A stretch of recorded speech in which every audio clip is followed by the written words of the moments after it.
Tu sais, il y a beaucoup de choses qui peuvent te rendre fou dans ce monde. L'argent, les meufs, la célébrité. Et c'est vrai que j'ai vu des mecs péter les plombs par rapport aux femmes, surtout par rapport aux femmes. Bonjour tout le monde et bienvenue sur Légende. Aujourd'hui, notre invité, c'est Cynic, qui est rappeur, qui a vendu 1,5 million d'albums, notamment de 2000, on va dire, à 2010. Il vient aujourd'hui parce qu'il sort un livre qui s'appelle Une époque formidable. C'était le nom de son morceau à l'époque. Si vous voulez nous écouter quand vous êtes en voiture, si vous nous écoutez aussi dans le lit le soir ou au boulot, vous pouvez nous écouter un podcast audio sur Spotify, Deezer, Google Podcast, Apple Podcast, etc. Merci à vous tous d'être de plus en plus nombreux chaque jour. On est là le mercredi, le vendredi et le dimanche en interview sur Légende. Et c'est parti avec l'interview de Cynic. On y va. La famille, je suis SINIK et je viens vous raconter un petit peu ma life sur Légende. Bah ouais. Eh ben, bienvenue. Yes. Voilà, Cynic, Thomas, qui est là. C'est plaisir de t'avoir. Pareil, ça fait plaisir d'être là, c'est cool. Je te disais, c'est marrant, on s'est rencontrés 2 fois. Moi, je m'en souviens, tu t'en souviens pas, mais je m'en souviens quand j'étais à l'époque à Skyrock, on s'est croisés. Je raconterai l'anecdote tout à l'heure, c'est intéressant. Et je t'ai reçu quand j'étais sur une radio locale, où tu étais venu avec l'Algérino, tu avais dû bosser à l'époque avec lui. Ouais, c'est ça, on bossait avec lui, on l'avait produit sur je sais plus quel album. Mais pendant 2-3 ans, on bossait ensemble. On va parler, c'est hyper intéressant de refaire aussi un point sur la carrière. Là, tu as sorti un livre, on va en parler. Tu as sorti, à l'époque, tu as vendu 1,5 million d'albums physiques, 3 millions de streams. 3 millions de streams. Le stream, honnêtement, moi je suis de la génération album physique. Le stream, je pourrais même pas te dire ce que je représente en stream. C'est vrai? Ouais, j'en sais absolument rien. Tu as connu une grosse période de délinquance, on va en parler, passé par la case prison, passé par la case gros succès. Tu vas nous raconter un peu tout ça. Ton livre, il s'appelle Une époque formidable. Il est dispo aux éditions Face Cachée. Si vous voulez, je vous mets le lien cliquable sous la vidéo. Si vous voulez aller chercher, tu as sorti ton livre. Une époque formidable, c'était le nom de ton hit. C'est ça, c'est le titre d'un de mes plus gros morceaux. Pourquoi tu as sorti un livre aujourd'hui? C'était quoi le but? Tu t'es dit, tiens, je vais sortir un livre maintenant? Honnêtement, ça faisait très très longtemps que j'y réfléchissais. Ça faisait vraiment peut-être même 10 piges que j'avais déjà l'envie d'écrire un bouquin. Moi, je suis un fan d'écriture. Et là, maintenant que j'ai terminé les albums, etc., je cherchais une nouvelle manière d'écrire, une nouvelle manière de raconter ma life. Et je trouve que c'est beaucoup plus libre, tu as beaucoup plus de place. Et en fait, c'est une autre manière d'écrire. Donc, je voulais passer par cet exercice. Et voilà, donc je me suis fait un petit plaisir. Un petit plaisir avec le livre et tout. Il a été bien reçu, je voyais que tu disais, tu étais content comment il a été reçu. Tu l'as sorti un peu sans t'attendre à rien. Ouais, carrément. Moi, j'avais aucun objectif. Contrairement à la musique, où tu rentres dans un délire où, à un moment, tu sais ce que les chiffres représentent, tu sais ce qui est bien, ce qui est correct, ce qui est nul. Là, honnêtement, j'arrive, je suis tout nouveau. Et ma seule satisfaction, la première déjà, c'est de l'avoir sorti. Après, si ça marche et si ça plaît aux gens, et c'est apparemment le cas, et ben franchement, c'est encore plus cool. On va parler après du moment aussi où tu sors un album, où tu mets du temps à l'écrire, ça marche très fort, ça cartonne partout. Les albums qui marchent moins aussi, c'est intéressant, je t'en parlais avant. Le milieu artistique, c'est d'une violence. Le moment où ça marche pas, où tu commences à moins gagner, où finalement tu t'es habitué à un rythme de vie, etc. On en parlera si tu veux bien avec plaisir. Tout aborder. Juste pour reprendre ta vie, le principe c'est ça, on refait la vie vraiment de l'invité. T'es né en 80, pile poil, mère française, père kabyle. T'as reçu une éducation plutôt sévère ou plutôt douce? Non, plutôt sévère. J'avais un daron qui rigolait pas. Ah ouais? Ouais, qui rigolait pas. Ma mère, elle tempérait un peu, tu vois. Ma mère, elle tempérait limite mon daron. Et non, fallait pas... les écarts de conduite, de langage et tout ça, chez moi, c'était totalement interdit. Et puis, j'ai un daron qui a grandi dans les années 50, qui a eu une éducation encore plus dure. Et souvent, on reprojette un peu ce qu'on a eu aussi quand on était gamin, tu vois. Donc, mon daron, il n'était pas du genre à rigoler. Et je pense que d'ailleurs, dans mon quartier, tout le monde le savait. Il était assez réputé pour ça. Donc, il n'y avait pas de... Ouais, Après, attention, c'est pas que ça non plus. Mais globalement, c'était pas les darons avec qui t'allais lui mettre une claque sur l'épaule et t'allais mal parler devant lui et tout. Il y a des choses qu'il tolérait absolument pas. Donc, c'était plutôt dur. Et je te dis, ma daronne, elle était là pour compenser un petit peu tout ça. À 8 ans, tu rêves de devenir footballeur pro. Parcours classique. Comme beaucoup. Bon ou pas bon? Non, bon. Franchement, bon, je pense que... Mais les croisés, tu connais? Non, même pas. Non, juste le manque de talent, je pense, tout simplement. Il en manquait un peu. En fait, il faut être très bon. Ouais, c'est ça. Les mecs qui réussissent dans le foot, c'est pas des mecs bons, c'est des mecs excellents, très bons, très forts. Moi, j'étais un bon joueur. Je pense que beaucoup de gens pourront le confirmer. J'ai tapé le ballon pendant voilà le nombre d'années, mais apparemment pas assez fort. Après, tu découvres le rap, premier texte, vers 13 ans à peu près. C'est comme ça que tu commences un peu à t'intéresser à tout ça. Ouais, tu lâches petit à petit le foot? Pour ça arrivera un petit peu plus tard. En fait, ça commence avec MC Solar, en fait, qui passait chez, je crois, Coucou Seno ou un truc comme ça, qui avait fait un texte assis sur les escaliers à cappella, et j'avais kiffé de ouf. Et ça, c'est vraiment l'envie d'écrire. Le rap, c'était déjà dans ma vie, puisque dans mon quartier, c'était un quartier très rap, où il y avait une vraie culture du peura depuis les premiers albums, etc. Mais l'envie d'écrire, ouais, ça part de là, d'MC Solar, qui un jour lâche un couplet a cappella en direct, et là, je me dis, ouais, les mots, c'est un truc de ouf. Tout de suite, j'ai kiffé ce truc-là. Et pourquoi tes potes t'appellent cynique au départ? Parce que les premiers couplets que je leur fais écouter en sous-marin, dans la chambre et en loose day, ils sont cyniques en fait, ils sont très sombres. Cynique, c'est quoi? C'est se moquer en fait et parler froidement de choses qui sont très très graves, etc. Donc, et c'est un pote, Biggs, qui m'appelle comme ça pour la première fois. Moi, j'ai pas de nom. À l'époque, c'est la mode des noms en IK, où tu mets IK à la fin. Il y avait Ménélique, il y avait Arsenic, il y avait... tu vois, donc c'est parti de là, en fait. J'ai trouvé ça cool et je me suis dit, ouais, c'est bien, c'est pas mal. Et t'as gardé ça? Et j'ai gardé ça, ouais, toute ma vie. Après, dans le livre, tu parles, à un moment donné, vous faites expulser de chez vous. Ouais. Avec tes parents, etc. Pendant les vacances, tu dis, il existe des mensonges utiles et j'imagine que de me faire croire à un cambriolage était sans doute plus simple que de m'expliquer la dure loi des loyers impayés. Ouais. Tu te retrouves à devoir déménager. Ouais. Ils te prennent des choses à toi, les huissiers à l'époque, Ouais. ou pas? Ouais. Qu'est-ce qu'ils te prennent qui t'a marqué, tu vois? Un vélo que j'avais. J'avais un vélo, un VTT, que je kiffais parce que voilà, nous, on était dans des quartiers, tu sais, c'est les quartiers du 91, il y a de l'espace, il y a des grands parcs, il y a des trucs. Donc, comme tous les gamins de mon âge, j'aimais faire du vélo avec mes potes. Et ouais, ça, c'est un truc qui m'a marqué. Parce que je le kiffais, ce vélo, en fait. Il m'a grave manqué. Ils enlèvent même les objets comme ça? Ouais. Ah ouais, tout. Ils prenaient... Je les ai vus plusieurs fois, les huissiers. Avant d'être expulsés, il y a toujours des moments où tu vois que déjà, il y a des trucs qui vont pas. C'est pas un truc qui tombe du ciel comme ça. Tu sens que c'est quelque chose qui est au-dessus de ta tête. Il passe une fois, deux fois, trois fois. Et comme je le dis dans le livre, à un moment, ça suffit plus. Ça suffit plus. Donc, il y a un moment où, puis, de toute façon, la dette devient trop importante. Donc, à un moment, tu es obligé de dégager. Est-ce que tes parents, ils bossaient pas? Ils n'arrivaient pas à payer le loyer à ce moment-là? Si, ils bossaient, mais la vie était compliquée. La vie était compliquée. Et je pense que ils bossaient. Même mon daron était un gros travailleur. Ma mère aussi travaillait. Elle gardait beaucoup d'enfants.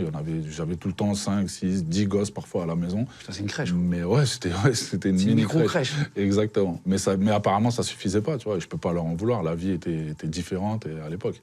Et là, donc tu quittes Clamart. Tu pars habiter dans la cité des Ulysses, pour ceux qui ne voient pas, c'est dans le 91, à côté de Paris. Ouais. Et tu dis que tu te voyais pas comme pauvre à l'époque, quoi. Non, parce qu'on était tous dans le même délire, en fait. Il n'y avait pas de riches dans mon quartier. Il y avait des plus pauvres que d'autres, mais ça, on ne le savait pas. Mais en tout cas, il n'y avait pas de riches. Donc pour nous, on était tous dans le même bateau. Et c'est la vie des quartiers, c'est comme ça en général. C'est que vous êtes tous ensemble et il n'y a pas de grosses différences, si tu veux, au niveau social, au niveau financier. On vit dans les mêmes appartements, dans les mêmes tours, tu vois, nos parents ont les mêmes voitures, on a les mêmes baskets éclatées, les mêmes survêtements pourris. Et au final, pour nous, c'est normal, puisqu'on est tous dans le même truc, tu vois. Et c'est ça, le danger des quartiers, c'est ça. Vous êtes un peu reclus, vous vivez dans votre monde, et au final, vous finissez par croire que ce truc-là, il est normal, tu vois. Et tu finis par croire que ça, c'est la vie de tous les jeunes. Alors qu'en vrai, après, quand tu grandis, que tu sors un peu, et que tu vas, ne serait-ce que sur Paris, déjà, que tu quittes un peu ta banlieue et tout, tu te dis, ouais, au final, c'était pas une vie normale, ouais. Tu vois. Et puis je pense que tu vois toujours aussi pire que toi. Ouais. Tu vois, il y a toujours au quartier, qui va être plus, qui aura moins d'argent, plus dans la galère, plus d'enfants. Nous, ça se voyait aux cheveux, ça se voyait aux baskets, ça se voyait aux tenues, tu vois. Et on avait nos jauges comme ça à nous. Et par rapport à ça, on pouvait savoir si tu étais dans le panier un peu haut, ou si tu étais carrément en dessous, ou si tu étais vraiment dans les abîmes. Et c'est vrai on arrivait à voir qu'il y avait déjà gamin, il y avait quand même des petites différences, mais on le calculait pas parce qu'on jouait au foot ensemble, parce que nous on était vraiment dans ce truc collectif, tu vois, tous ensemble. Et ça c'est la vie de quartier. Pour ceux qui ont connu les vrais quartiers populaires, les grandes tours, où il y a des milliers de personnes dans un seul quartier, c'est la vie de quartier, c'est comme ça. On vit ensemble et on s'y habitue très vite. Est-ce que ça a changé? T'habites plus là-bas, on en parlera tout à l'heure, etc. T'as déménagé aujourd'hui, t'as eu des enfants, deux filles et tout ça, bravo d'ailleurs. Ouais, merci. On en parlera tout à l'heure, c'est plus important. Ouais. Mais est-ce que, et sans faire l'ancien comme tu disais, est-ce que t'as l'impression que ça a évolué en bien ou en mal, la vie? Ah, il y a un truc qui me manque quand je repasse aux Ulysses, c'est que nous, nos parents, ils se connaissaient, tout le monde se connaissait en fait. Tu vois, t'avais ce côté grande tour village. Et en même temps village. Tu vois, et ça, c'est ce qui me manque le plus quand j'y retourne aujourd'hui, c'est que j'ai l'impression que les gens, ils marchent, mais juste pour rentrer chez eux. Nous, il y avait une vraie vie dehors. C'est-à-dire que ma mère faisait partie de l'équipe des nourrices. Donc à 16h30, tu avais le crew des nourrices, tu vois, le gang des nourrices. Mon daron faisait partie du gang des darons. Donc à partir de 20h30, en été, ils sortaient, les gamins, ils jouaient au foot. Tu vois, t'avais un truc où on était beaucoup dehors, en fait. Le village entre vous. Ouais, village, mais vraiment dehors, tu vois, sur la dalle, tous ensemble. Les darons, les daronnes, les enfants. On était super heureux, Et ce qui me manque aujourd'hui, quand j'y retourne, c'est que, je te dis, tu vois des gens marcher, mais c'est pour rentrer chez eux. Et ça a changé un peu. Ah, mais de ouf. Et le monde d'aujourd'hui, c'est, encore une fois, c'est pas pour faire l'ancien, mais c'est un monde qui t'oblige un peu à rester chez toi. Netflix, Uber Eats, tout arrive à le portable, tout arrive à domicile, tout est chez toi. Donc, il y a plus ce côté de traîner dehors. Moi, c'est ça qui me manquait le plus. Il y avait une effervescence, tu vois, vraiment un délire collectif en été, surtout quand il faisait beau, etc. Les beaux jours, c'était presque un côté incroyable. camping l'été, quand tu vas en camping, t'es avec tous les jeunes. Exactement. Et tout le monde connaissait tout le monde. Et le daron du pote, s'il doit te faire une connerie, il t'engueulait comme si t'étais son fils. Tu vois, t'avais vraiment ce truc-là de...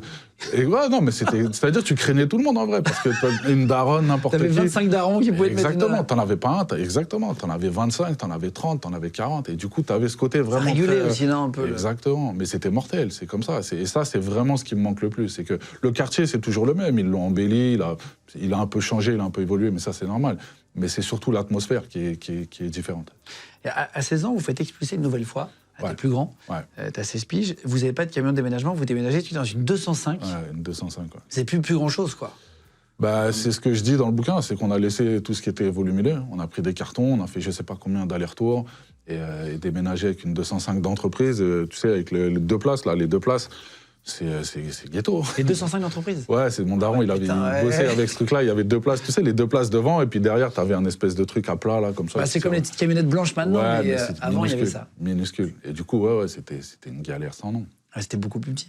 Et là, ça va te faire un truc en toi qui va t'énerver un peu. Ouais. Tu vas sentir un peu d'injustice. Ouais. Et tu vas être un peu en échec scolaire après, à partir de ce moment-là. Ouais, tu te fais exclure. Je l'étais déjà un peu avant. Ah ouais. Mais ça, ouais, carrément. J'ai jamais vraiment trop aimé l'école. Depuis mon premier jour de CP, je savais que c'était pas fait pour moi. Mais ça, t'as raison dans le sens où j'ai eu un déclic. Tu sais, j'ai découvert la haine ce jour-là, en fait. J'ai vraiment pas compris. Cet épisode-là, je l'ai vraiment pas digéré. Le fait qu'on vous mette dehors. Le fait qu'on te mette dehors et le fait que personne ne nous aide. Le fait que je sois tout seul avec mon daron pour déménager, le fait qu'on soit partis un peu presque comme des voleurs, alors que moi j'étais attaché à mon quartier de ouf. Pendant des années, c'est ce que je dis dans le bouquin, j'ai vu des dizaines et des dizaines de personnes venir chez nous, manger chez nous, profiter de l'hospitalité. Et le jour où t'es en galère, au final, t'es tout seul avec ton daron à déménager. En plus, il pleuvait, pluie d'été, machin. Donc t'avais ce contexte un peu, scène de film un peu dramatique, tu vois. Et ça, c'est vraiment un truc que j'ai jamais compris, même encore aujourd'hui. Et vous partez où? On part à Vanves, dans le 92. On part à Vanves, dans une maisonnette. Alors pareil, ça, j'en ai fait un morceau qui s'appelle 21 rue de l'Avenir. Et c'est délabré, c'est minuscule, c'est vraiment délabré, carreaux cassés, froid en hiver. C'est le début d'une autre vie de 6 ans et demi de galère, vraiment. Galère, mais totale. Les pires, les pires années, les plus compliquées en tout cas de toute ma life. Après, à l'école, tu dis un peu violent et tout, tu bouscules une prof même, ce qui n'est pas bien. Non, bien sûr. Ça, tu le sais, de façon maintenant, avec recul et tout. Tu fais ça en 5e et tout, pourquoi tu t'es embrouillé avec cette prof? Parce qu'elle m'avait accusé d'un truc. Et en fait, moi, j'ai un souci, c'est que j'ai une intolérance à l'injustice qui est ouf. Je déteste ressentir le sentiment d'injustice. C'est vraiment quelque chose qui me met hors de moi. Et autant j'aurais pu le prendre presque à la rigolade si c'était moi, mais ce jour-là, c'était pas moi. Et être accusé à tort comme ça m'a fait péter les plombs. Mais comme tu l'as dit, c'est une connerie. En plus, elle était toute petite, enfin, toute fluette. Voilà, après, à l'époque, je te dis, pour nous, c'était courant, ces choses-là. Est-ce qu'il t'avait accusé à tort d'un truc? Ouais, un lancer de compas, je m'en rappelle. Parce que chez nous, ça envoyait des compas, c'était des dingueries, c'était vraiment le collège fou. Ah ouais? Ouais, c'était un collège que tu verras plus aujourd'hui. Tu vois, t'avais des mecs en bécane, t'avais des chiens errants, t'avais des bagarres tous les jours, des profs qui pétaient les plombs, qui étaient aussi violents que les... C'était vraiment une catégorie de collège qui, je pense, n'existe plus aujourd'hui. J'en suis même quasiment sûr. Ils t'ont mis dans une classe spécialisée après? Ouais. C'est ça? Une classe spécialisée, ça veut dire quoi? En fait, c'était une punition. C'est la fameuse 5e 11. Il y avait 10 5e dans mon collège et ils ont créé la 5e 11. C'était une classe temporaire où ils ont pris les pires éléments de 5e. Et du coup, on n'avait pas vraiment de salle. Dans la cour, on n'avait pas de rang. Et c'est surtout qu'on avait des matières, mais complètement relou. Tu vois, fallait nettoyer le réfectoire, fallait repeindre les casiers. Et tout ça à la vue de tous les autres qui, eux, étaient restés dans leur classe. Donc, tu avais un côté super humiliant. Ah, c'était fait un peu exprès pour vous. Ah non, c'était une vraie sanction. C'était une vraie sanction. Et comme je le dis dans le bouquin, il n'y avait pas de but pédagogique, tu vois. C'était 15 jours, on vous sort de vos classes, on vous affiche devant tout le monde, tu vas ramasser les feuilles mortes. On ramassait les feuilles mortes. Tu vois, tu sais, le boulot de l'employé qui peut bosser. Ouais, mais sauf que nous, on était des élèves, on était des gamins. Et ce truc-là, on l'a jamais vraiment compris, tu vois. Donc, tu avais ce côté un peu dur où, bah, évidemment, après, quand tu rentres dans ta classe, tout le monde se fout de ta gueule. Et ça n'avait pas de but pédagogique. Donc, j'ai trouvé ça un peu inutile. On en parlera après, mais est-ce que tu as déjà eu le sentiment de l'imposteur après, quand tu as fait ce métier, d'être invité dans des soirées un peu chic, un peu machin, et tu es là et tu les regardes et tu as l'impression d'être dans de ouf. Ah, mais plein de fois, dans les médias, surtout dans les gros médias à l'époque, parce qu'à l'époque, je faisais des grosses émissions de télé, où on arrivait, tu sentais que les mecs, ils se disaient, ouais, qu'est-ce qu'ils vont voler dans les loges. Tu vois, ils sont polis, putain, ils ont dit bonjour, ils ont dit au revoir, c'est chelou. Tu vois, plein de fois, je me suis senti pas à ma place. Parce que t'arrives et tu clignotes banlieusard, tu parles comme un banlieusard, et malheureusement, les gens qui te connaissent pas, ils ont tous les clichés qui vont avec. Tu vois, donc dans les médias, dans des soirées parfois pas mondaines, mais presque, où t'es invité, t'es l'artiste qui est tout en haut, donc il y avait des soirées, des soirées de lancement, des trucs, et c'est vrai que t'arrives, tu clignotes de partout. Les gens, ils se disent, tu vois bien que t'es pas dans ton univers, et surtout que les gens, ils te regardent avec une réticence, un truc bizarre dans l'œil. On va parler de tout ce que ça t'a ouvert aussi, c'est intéressant, les expériences, les rencontres, peut-être à rencontrer pas des chefs d'État, je sais pas, un PDG, des moments où tu te retrouves à discuter avec des gens où tu n'aurais jamais rencontré en dehors de ça, si tu n'avais pas fait ce métier. On va revenir là-dessus. Et tu arrêtes l'école en 4e, du coup. Tu continues pas longtemps, finalement, après cette classe-là. Non. Tu vas faire quoi? Tu vas bosser? Non, au départ, ils m'orientent vers un CAP cuisine, que j'ai pas du tout envie de faire. Mais je pense que d'un commun accord, en fait, moi, je voulais bouger du collège parce que j'en pouvais plus. Eux, ils en avaient marre de moi. Et du coup, tu prends le premier truc qui te tombe sous la main. Donc, ils m'orientent de force parce que, sincèrement, j'en avais pas du tout envie. Et je pars pour un délire de CAP cuisine qui va durer quelques mois. Et après ça, par contre, t'as usé ton crédit. T'es trop jeune pour travailler. T'es plus du tout dans le système scolaire. Donc là, t'es à la rue, la vraie. Parce que ça va pas durer? Non, ça se passe mal? Ouais, ça se passe mal. Pourquoi? Ça se passe mal parce que déjà, je tombe dans un resto de racistes. Et moi, j'ai des origines, j'ai un nom de famille qui est typiquement algérien. Et il me donne un surnom raciste, il m'appelle Mouloud. Il me donne que des tâches de merde à faire. Je sens que je suis pas voulu, mais comme je suis gratuit, ça va, on me tolère. Les pires trucs, c'est moi qui dois me les manger. Je m'embrouille avec la patronne. Enfin bref, ça dégénère un peu et du coup, ça dure quelques mois et après, je dégage. Tu vas lui jeter une assiette au visage. Tu te dis, ah ouais, t'étais quand même nerveux. En fait, j'étais nerveux, mais c'est surtout que chez eux, j'ai accumulé beaucoup. Tu vois, et tous les jours, j'y allais et c'est comme un sac à dos où tu rajoutes une pierre. À un moment, c'est trop lourd. Tu vois, et t'es obligé de lâcher tout ça. Et c'est vrai que j'ai beaucoup pris sur moi parce que vraiment, sincèrement, je voulais que ça se passe bien et tout, mais je suis tombé au mauvais endroit. Et après, c'est vrai qu'après, quand ça explose, patronne, pas patronne, t'en as rien à foutre. Tu vas à fond, tu vois. Donc, et ça, c'était mon défaut, c'est que je pouvais fermer ma gueule pendant plusieurs mois, mais le jour où ça part, et bah, elle l'a vu. Hein. Et tout le monde l'a vu, d'ailleurs. Tu t'es fait virer? Ouais. Du coup, et qu'est-ce qui va se passer après? Comment tu vas gagner ta vie? Après, tu la gagnes pas, c'est ça le problème. Après, t'as pas d'argent. Donc après, tu vis... moi, je me retrouve à 15 piges, sans école, sans but professionnel. T'es pas en âge de travailler. Donc, qu'est-ce que tu fais? Bah, tu traînes dehors, tu cours les petits business. T'as un pote qui te vend des polos, t'as un pote qui vend du pilon, tu voles, tu commences en fait à partir en sucette. Tu te débrouilles, quoi. C'est que de la débrouille. Et ça a été comme ça pendant pas mal d'années. Mais c'est un mode de vie qui est dangereux parce que tu prends des très, très mauvaises habitudes. Tu as des très, très mauvaises habitudes. C'est-à-dire tu gagnes vite sur certains trucs? Ouais, tu gagnes vite, tu perds vite, tu dois de l'argent, on t'en doit, tu cours après un billet, tu le reprends à droite, tu vas le donner à gauche. Tu vois, c'est que des trucs comme ça. Des fois, tu gagnes beaucoup, des fois, t'as rien pendant je sais pas combien de temps. Il y a eu des périodes où même manger, le truc le plus basique, vraiment manger, c'était très compliqué. T'as 10 balles dans la poche, il faut bien les gérer, tu vois, il faut très, très bien les gérer.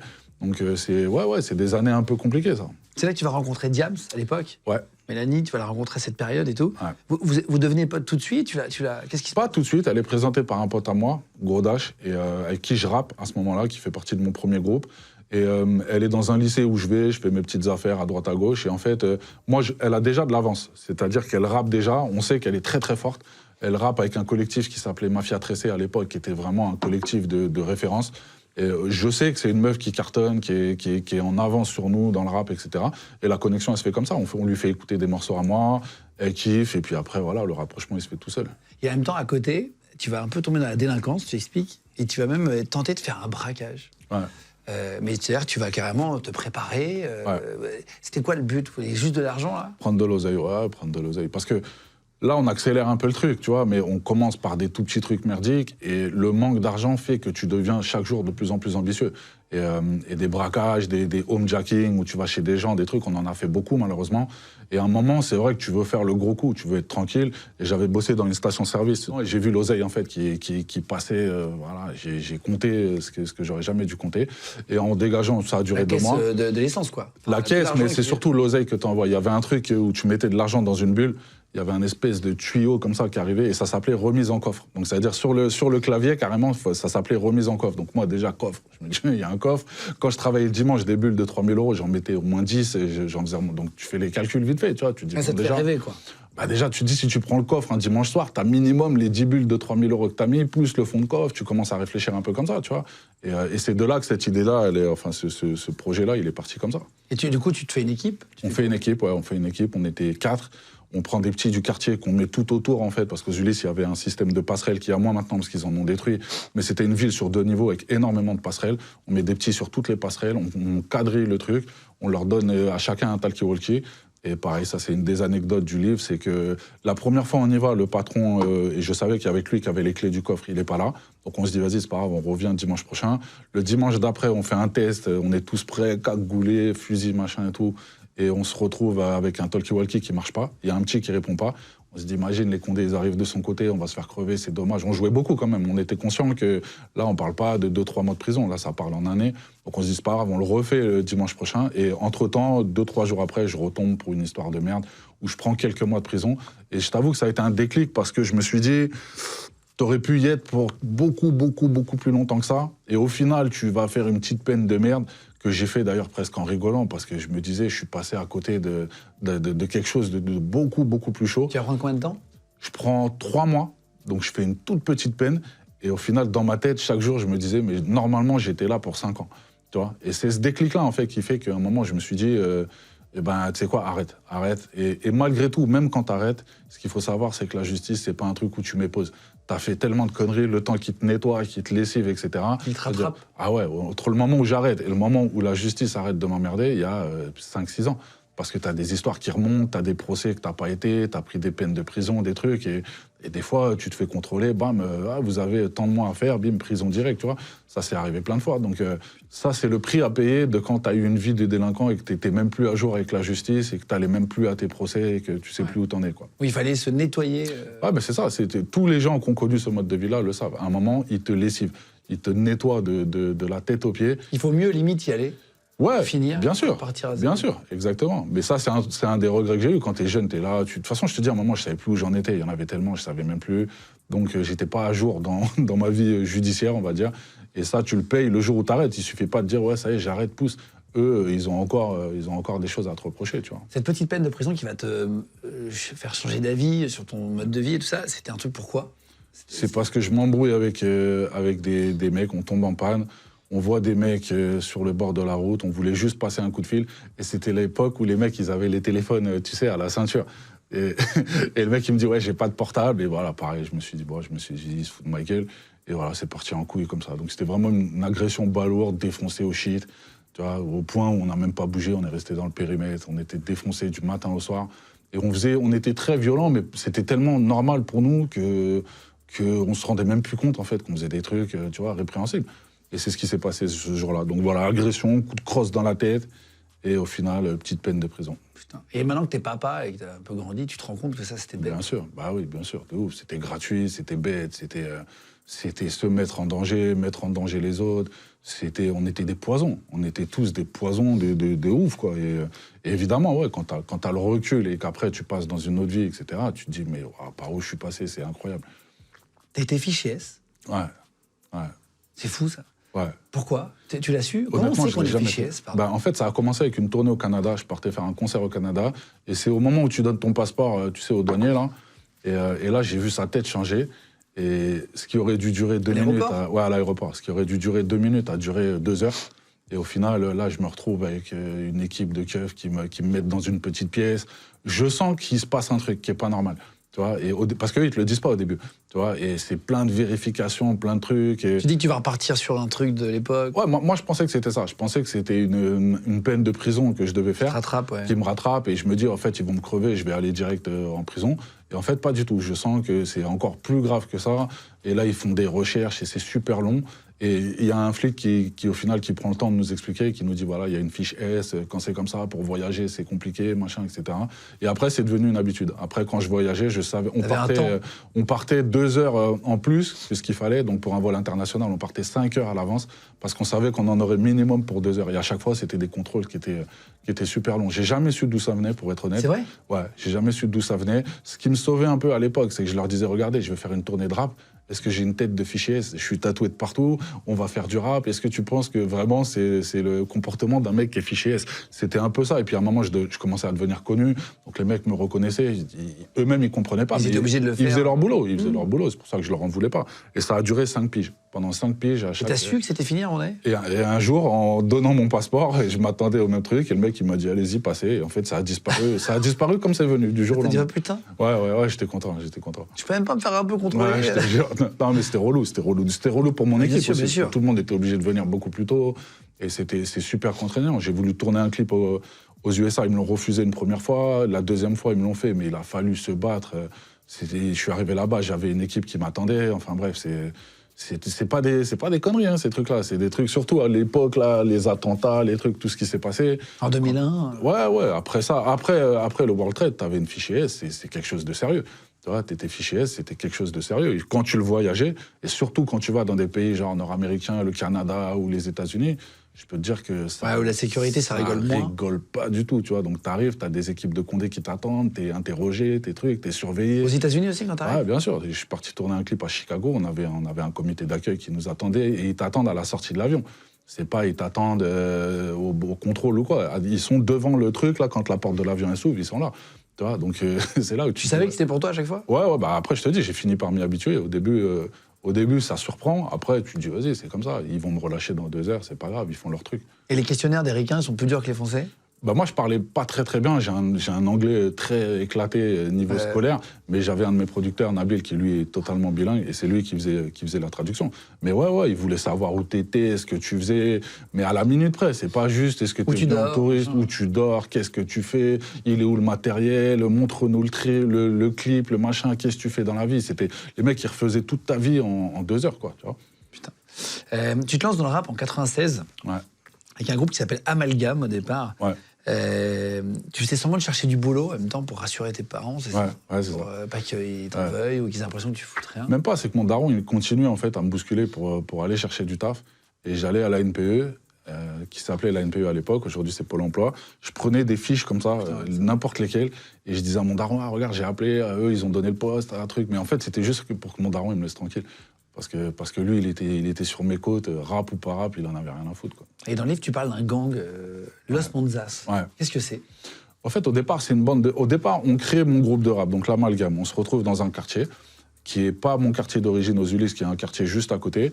Et de là, il y a beaucoup de gens qui viennent se greffer à nous. Donc au départ, on est une bande de rappeurs, après on devient une bande de potes, et après on devient une grosse équipe. On grandit, on commence à... Comme à chaque fois, c'est ce que je dis dans le bouquin, on faisait du rap, mais on faisait aussi beaucoup de bêtises à côté. Il y en a qui avaient un pied dans les conneries, il y en a qui étaient que là pour la musique, il y en a qui étaient là un peu pour les deux.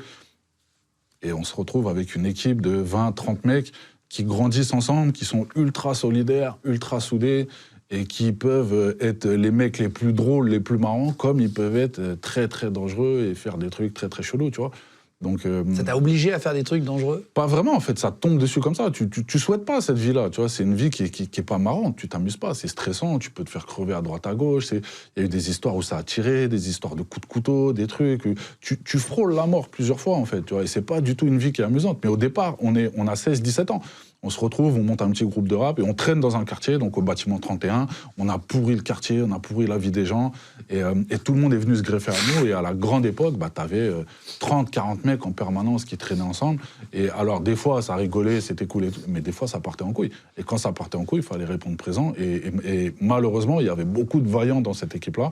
Je ne les citerai pas, mais ils se reconnaîtront tous. Et on était capable du pire comme du meilleur. On pouvait rigoler, ne pas te connaître. Tu viens, on t'accueille, on rigole, on fume un joint avec toi, on rigole. Et on pouvait aller remplir 5 voitures dans la foulée avec des IFU, des trucs pour aller s'embrouiller avec des mecs qu'on ne connaissait même pas. On était capable de tout, en fait. Ah ouais. T'as déjà dû tirer? Ben oui, malheureusement. Malheureusement. C'est ce qu'on dit dans les morceaux, c'est que c'est pas juste pour le côté clip et pour faire beau. C'est qu'à une époque, c'est la vie qu'on avait épousée. Tu t'embrouillais avec des mecs, t'avais des mecs à toi, ils étaient dans le quartier, il fallait les sortir de là, et t'y vas pas avec des lance-pierres. Tu vois ce que je veux dire? T'y vas avec des armes, t'y vas avec des trucs solides pour faire peur à tout le monde, pour que ce soit dissuasif. Tu vois, donc cette vie-là, je te dis, c'est pas une vie qui est marrante. Hein. Et ça t'est jamais remonté, ça t'est jamais rattrapé, les tirs, et tout comme ça? C'est pour ça que je fais attention, parce que ça, par exemple, j'en ai fait un morceau qui s'appelle Représailles, mais je fais très attention à pas citer ni la ville où on a été, ni les mecs qui étaient avec moi, ni parce que je suis très parano de ces choses-là, tu vois, et je me dis, voilà, t'es pas à l'abri d'une enquête qui est pas terminée, ou d'un keuf qui veut fouiller un peu à droite à gauche, donc je fais très attention, je cite ni les villes, ni les gens, ni rien du tout, je donne un minimum d'indices pour éviter d'avoir des problèmes, ça serait dommage. Avant que ça explose, le rap, en 99, tu vas faire 8 mois de prison à Fleury, fermé au registre à 19 ans. C'est pour une affaire dans ce style-là? C'est une affaire de vol de voiture, d'embrouille avec les keufs, le truc purement cité, pas très intéressant, mais qui commence à être relou parce qu'à un moment, tu commences à être chiant dans la ville. Et à un moment, même les juges, ils en ont marre de voir ta gueule tous les 2 mois, tu vois. Donc à un moment, tu deviens majeur. Ça aussi, c'est important de le dire, c'est plus du tout la même justice. Et à un moment, ils veulent faire un exemple, quoi. Ils veulent te freiner. Ils sentent que tu pars en vrille, tu deviens familier au tribunal. Mais ça va changer le truc sur les mineurs, ils en parlent beaucoup, parce que maintenant il y a beaucoup de mineurs qui ne sont pas jugés du tout pareil que les adultes en fait. Je crois que c'est un problème en ce moment, ils en parlent. Mais à l'époque, tu avais une immunité. Tant que tu étais mineur, il t'arrivait pas, à moins de faire une dinguerie, un vrai truc de ouf, tu savais qu'il t'arriverait pas grand-chose. Donc, et toi, le problème, c'est quoi? C'est comme tu sais ça, tu prends des mauvaises habitudes. Tu vois, et tu continues tes conneries, tu continues, tu dis, va rien m'arriver. Et le jour où tu passes majeur, par contre, c'est pas la même justice, c'est pas la même manière d'être jugé. Et là, ça commence à devenir très compliqué. Tes parents viennent te voir en prison, là, sur ces 9 mois? Mon père, une fois. Une fois, ouais, c'est tout. Et je voulais pas vraiment. Ma mère, je voulais pas. C'est vrai? Ouais, ma mère, je voulais pas parce que je savais qu'elle était trop émotive. Et je savais qu'un truc comme ça allait la chambouler. Et même d'ailleurs, quand je suis sorti, j'ai bien vu que ça l'avait chamboulé même sans être venu. Et mon daron, parce que je pense qu'il avait autre chose à faire. J'étais gêné, en fait. J'étais gêné d'être au parloir avec mon père, de devoir dire ce qu'il faut dire. Ouais, t'inquiète, je recommencerai plus, machin. Je préférais que mes potes viennent que ma famille. Ma famille, je préférais les voir... en dehors? Ouais, en dehors. Pas qu'ils te voient prisonnier, quoi. Ouais, et puis tu sais, c'est un choc pour n'importe quel parent. Je veux dire, même moi, mon daron qui a toujours été dur avec moi, c'est aussi se remettre en question, se remettre en cause, et puis voir ton enfant emprisonné de l'autre côté du parloir, etc. C'est chaud. C'est plus dur à vivre pour la famille que pour toi, parce que toi, tu sais que tu y es, tu as eu le temps de t'habituer, tu t'es fait des potes, tu vois. Mais pour la famille, tu sais, la prison, c'est ce que tu vois dans les films. Ils connaissent pas ce monde-là, ils savent pas c'est quoi, donc ils s'imaginent des trucs de ouf. Et forcément, tu vois bien dans leur regard qu'ils sont super inquiets, quoi. Tu vois. Donc, je voulais les préserver de ça. Après, après ta sortie de prison en 2000, du coup, tu vas te lancer en solo. Premier EP, Malsain, ça se vend à 1000 exemplaires au début. Ouais. Tu vas faire une collab sur un titre avec Diams. 2002, tu vas ressortir un EP. Le début du succès, c'est 5 ans plus tard. Ouais. Il y a quand même 5 ans de... Ouais. C'est toujours comme ça, une carrière artistique. Il y a souvent beaucoup de temps de préparation, quoi. Surtout à l'époque. T'es pas encore à l'ère de Internet, t'as pas les réseaux. C'est pas la même époque. C'est plus long. C'est plus long, tu vois. Si t'es talentueux, ça va se savoir, mais ça va se savoir beaucoup plus lentement qu'aujourd'hui un mec qui est fort et qui est talentueux. Tu vas faire une vidéo sur un réseau social, ça peut exploser. Exactement. Il y a des mecs qui ont été explosés comme ça. Bien sûr, il y a des mecs, une simple vidéo, ça a changé leur vie. Nous, il fallait du temps, il fallait poser sur plein de compiles, plein de mixtapes, aller voir plein de DJ, machin. Tu sais, il y avait un côté un peu débrouillard, où il fallait monter sur Paris, machin, tu faisais des projets, tu savais même pas s'ils allaient sortir. Et c'est ça qui prenait du temps, en fait. Mais ce travail, il finit toujours par payer à un moment ou à un autre. Mais ça a pris, 5 Il paye en 2005 2004. 2004 Ouais, 2004. Avant La Main sur le cœur, en fait, je sors un street album. Qui déjà marche fort? Qui marche très très fort. Dans la rue, comme ça, on en vend quasiment 45 000. sans aucun média derrière nous, à coup de Fnac qu'on prenait 20, 50, 60, et au final, ça part comme ça. Pendant des semaines, on represse. Donc c'est le premier gros succès, et c'est celui qui m'a ouvert les portes après des maisons de disques pour le fameux premier album. Tu as signé le premier contrat, mais un peu éclaté les contrats, tu as expliqué dans le livre, tu dis voilà... C'est les contrats de l'époque, c'est les contrats où tu te fais niquer la première fois. Pas niquer, mais je trouve que par rapport aux rappeurs d'aujourd'hui, tu te dirais, c'est un contrat éclaté. Alors que pour nous, à l'époque, c'était énorme. C'était énorme. Ça s'appelle Une époque formidable, le livre. Je rappelle, si vous voulez le prendre, chez Face Cachée. Il y a tout ce dont on parle, il y a plein d'autres choses aussi, mais voilà, il est dispo. Je vous mets le lien cliquable pour ceux qui nous regardent sur YouTube. Il est en dispo, les gars, en cliquable sous la vidéo. Si vous nous écoutez en podcast, je vous mets le lien sur YouTube aussi en dessous, ou sur Insta, etc. Partout, on va mettre les vidéos. Merci en tout cas de nous suivre de plus en plus nombreux. Merci de nous écouter aussi. On est premier podcast de France en ce moment. Au jour du tournage, donc merci mille fois sur Spotify, Deezer, Google Podcast, Apple Podcast. Merci de nous écouter en masse, et on va faire un jeu juste après avec des objets des années 2000. Donc je décrirai un peu ce qu'on vit pour que vous puissiez comprendre aussi si vous nous écoutez. Attends, juste pour parler vraiment du succès, tu vas vendre 250 000 ventes, tu vas faire 250 000 ventes physiques, je précise à l'époque, c'est 10 de platine, voilà, en 2005. Ces changements de vie tout de suite, où ça met du temps à arriver, l'argent, tu sais, le changement du moment où tu es en galère, où tu n'as pas d'argent, est-ce que tu mets du temps à toucher? Par rapport à quand tu te lances dans la musique? Ouais. Tu sais, quel est le moment, est-ce que tu te rappelles de la première fois où tu touches vraiment beaucoup d'argent? Où tu as le moment où tu fais « Oh putain ». Mon premier gros chèque, ouais, je m'en rappelle, évidemment. Enfin, gros chèque, c'est relatif. C'était quoi, tu vois, pour qu'on s'imagine? C'était une avance de BMG en édition, et ça devait être un truc comme 15 000 euros. 14 000 ou 15 000 euros. Et à l'échelle de mes parents, c'était énorme. À l'échelle du rap d'aujourd'hui, c'est pas grand-chose. Il faut être, tu vois, faut savoir où se placer. Mais ouais, ce chèque-là, c'est là où je me dis, ouais, il y a un truc à faire. Ça rapporte, ça y est, ça commence. Et je le montre à mon daron. Je fais exprès de le montrer à mon daron pour que il voit, parce que mon daron, il n'y a que ça, en fait. Il fallait qu'il matérialise le succès par de l'argent. Si ton fils, il gagne de l'argent, peu importe, c'est que ça marche. Oui, c'est qu'il travaille, qu'il a un métier. Ouais, c'est que ça marche. Donc, je lui montre tout de suite en mode, en gros, c'est bon, laisse-moi tranquille. Parce que peu de temps avant, il continuait de me réveiller pour aller chercher du taf. Mais c'est la première somme que je touche. Et après, avec l'album, le premier album, après, ça explose. Là, c'est beaucoup plus que 14 000 euros. Après, tu reçois des chèques. Ouais, après, c'est énorme. C'est des chèques de combien quand on vend 250 000 ventes à l'époque? Tu sais, pour imaginer, pour ceux qui étaient... Déjà, c'est les avances de Warner. Parce que mes 3 premiers albums, ils étaient chez Warner. Ça représente sur les ventes. Après, tu as les concerts. Tu as plein de trucs qui génèrent de l'argent. La SACEM, les droits d'auteur. Donc, la SACEM, c'est à un moment, ils t'appellent. Ouais, tiens, 200 000 euros. C'est une avance, donc tu te dis, bon, s'ils me donnent 200 000, c'est qu'ils savent qu'ils vont les récupérer. C'est des chèques de, je sais pas moi, 83 000, 67 000, mais assez réguliers en fait, tu vois. Et tu finis par... Tu finis l'année et tu te dis, ah ouais. Ah, tu fais des années à 500, 600 000 tranquille à ce moment-là, tu vois. À ce moment-là, tu fais des années pas loin du demi-million tous les ans. Et t'arrives à... Parce que c'est pas facile les moments où ça marche, t'es à droite, à gauche, sur des tournées, c'est ce que disent beaucoup d'artistes. C'est le moment en vrai où il faudrait placer. Ouais. Mais comme t'es à droite, à gauche, parfois il y en a qui gaspillent un peu, qui font un peu n'importe quoi. Qu'est-ce que tu fais de cet argent? T'arrives à le gérer? Moi, j'ai toujours été bien géré. J'ai toujours été bien géré par rapport à ça, parce que j'avais des mecs autour de moi qui étaient déjà là-dedans, qui avaient déjà investi, et qui, dès le départ, m'ont dit, fais attention, 2 choses, investir et les impôts. C'est les 2 dangers, entre guillemets, quand t'es... Ouais, prévoir les impôts. Donc la fameuse règle de, quand tu gagnes 30 000, en vrai, t'as 15 000 qui t'appartiennent, le 50-50, et investir. Parce qu'à un moment, même si t'as beaucoup sur ton compte, s'il se passe rien, tu vas fondre comme neige au soleil. Donc j'achète un appart en 2007, mon premier appartement, et j'investis dans la pierre, et après j'investis dans d'autres trucs avec eux. Mais dès le départ, j'ai eu cette chance d'être bien entouré. Ça, c'est la première tournée, ça s'appelle Indépendance Tour. Ouais. Tu vas même faire l'Olympia.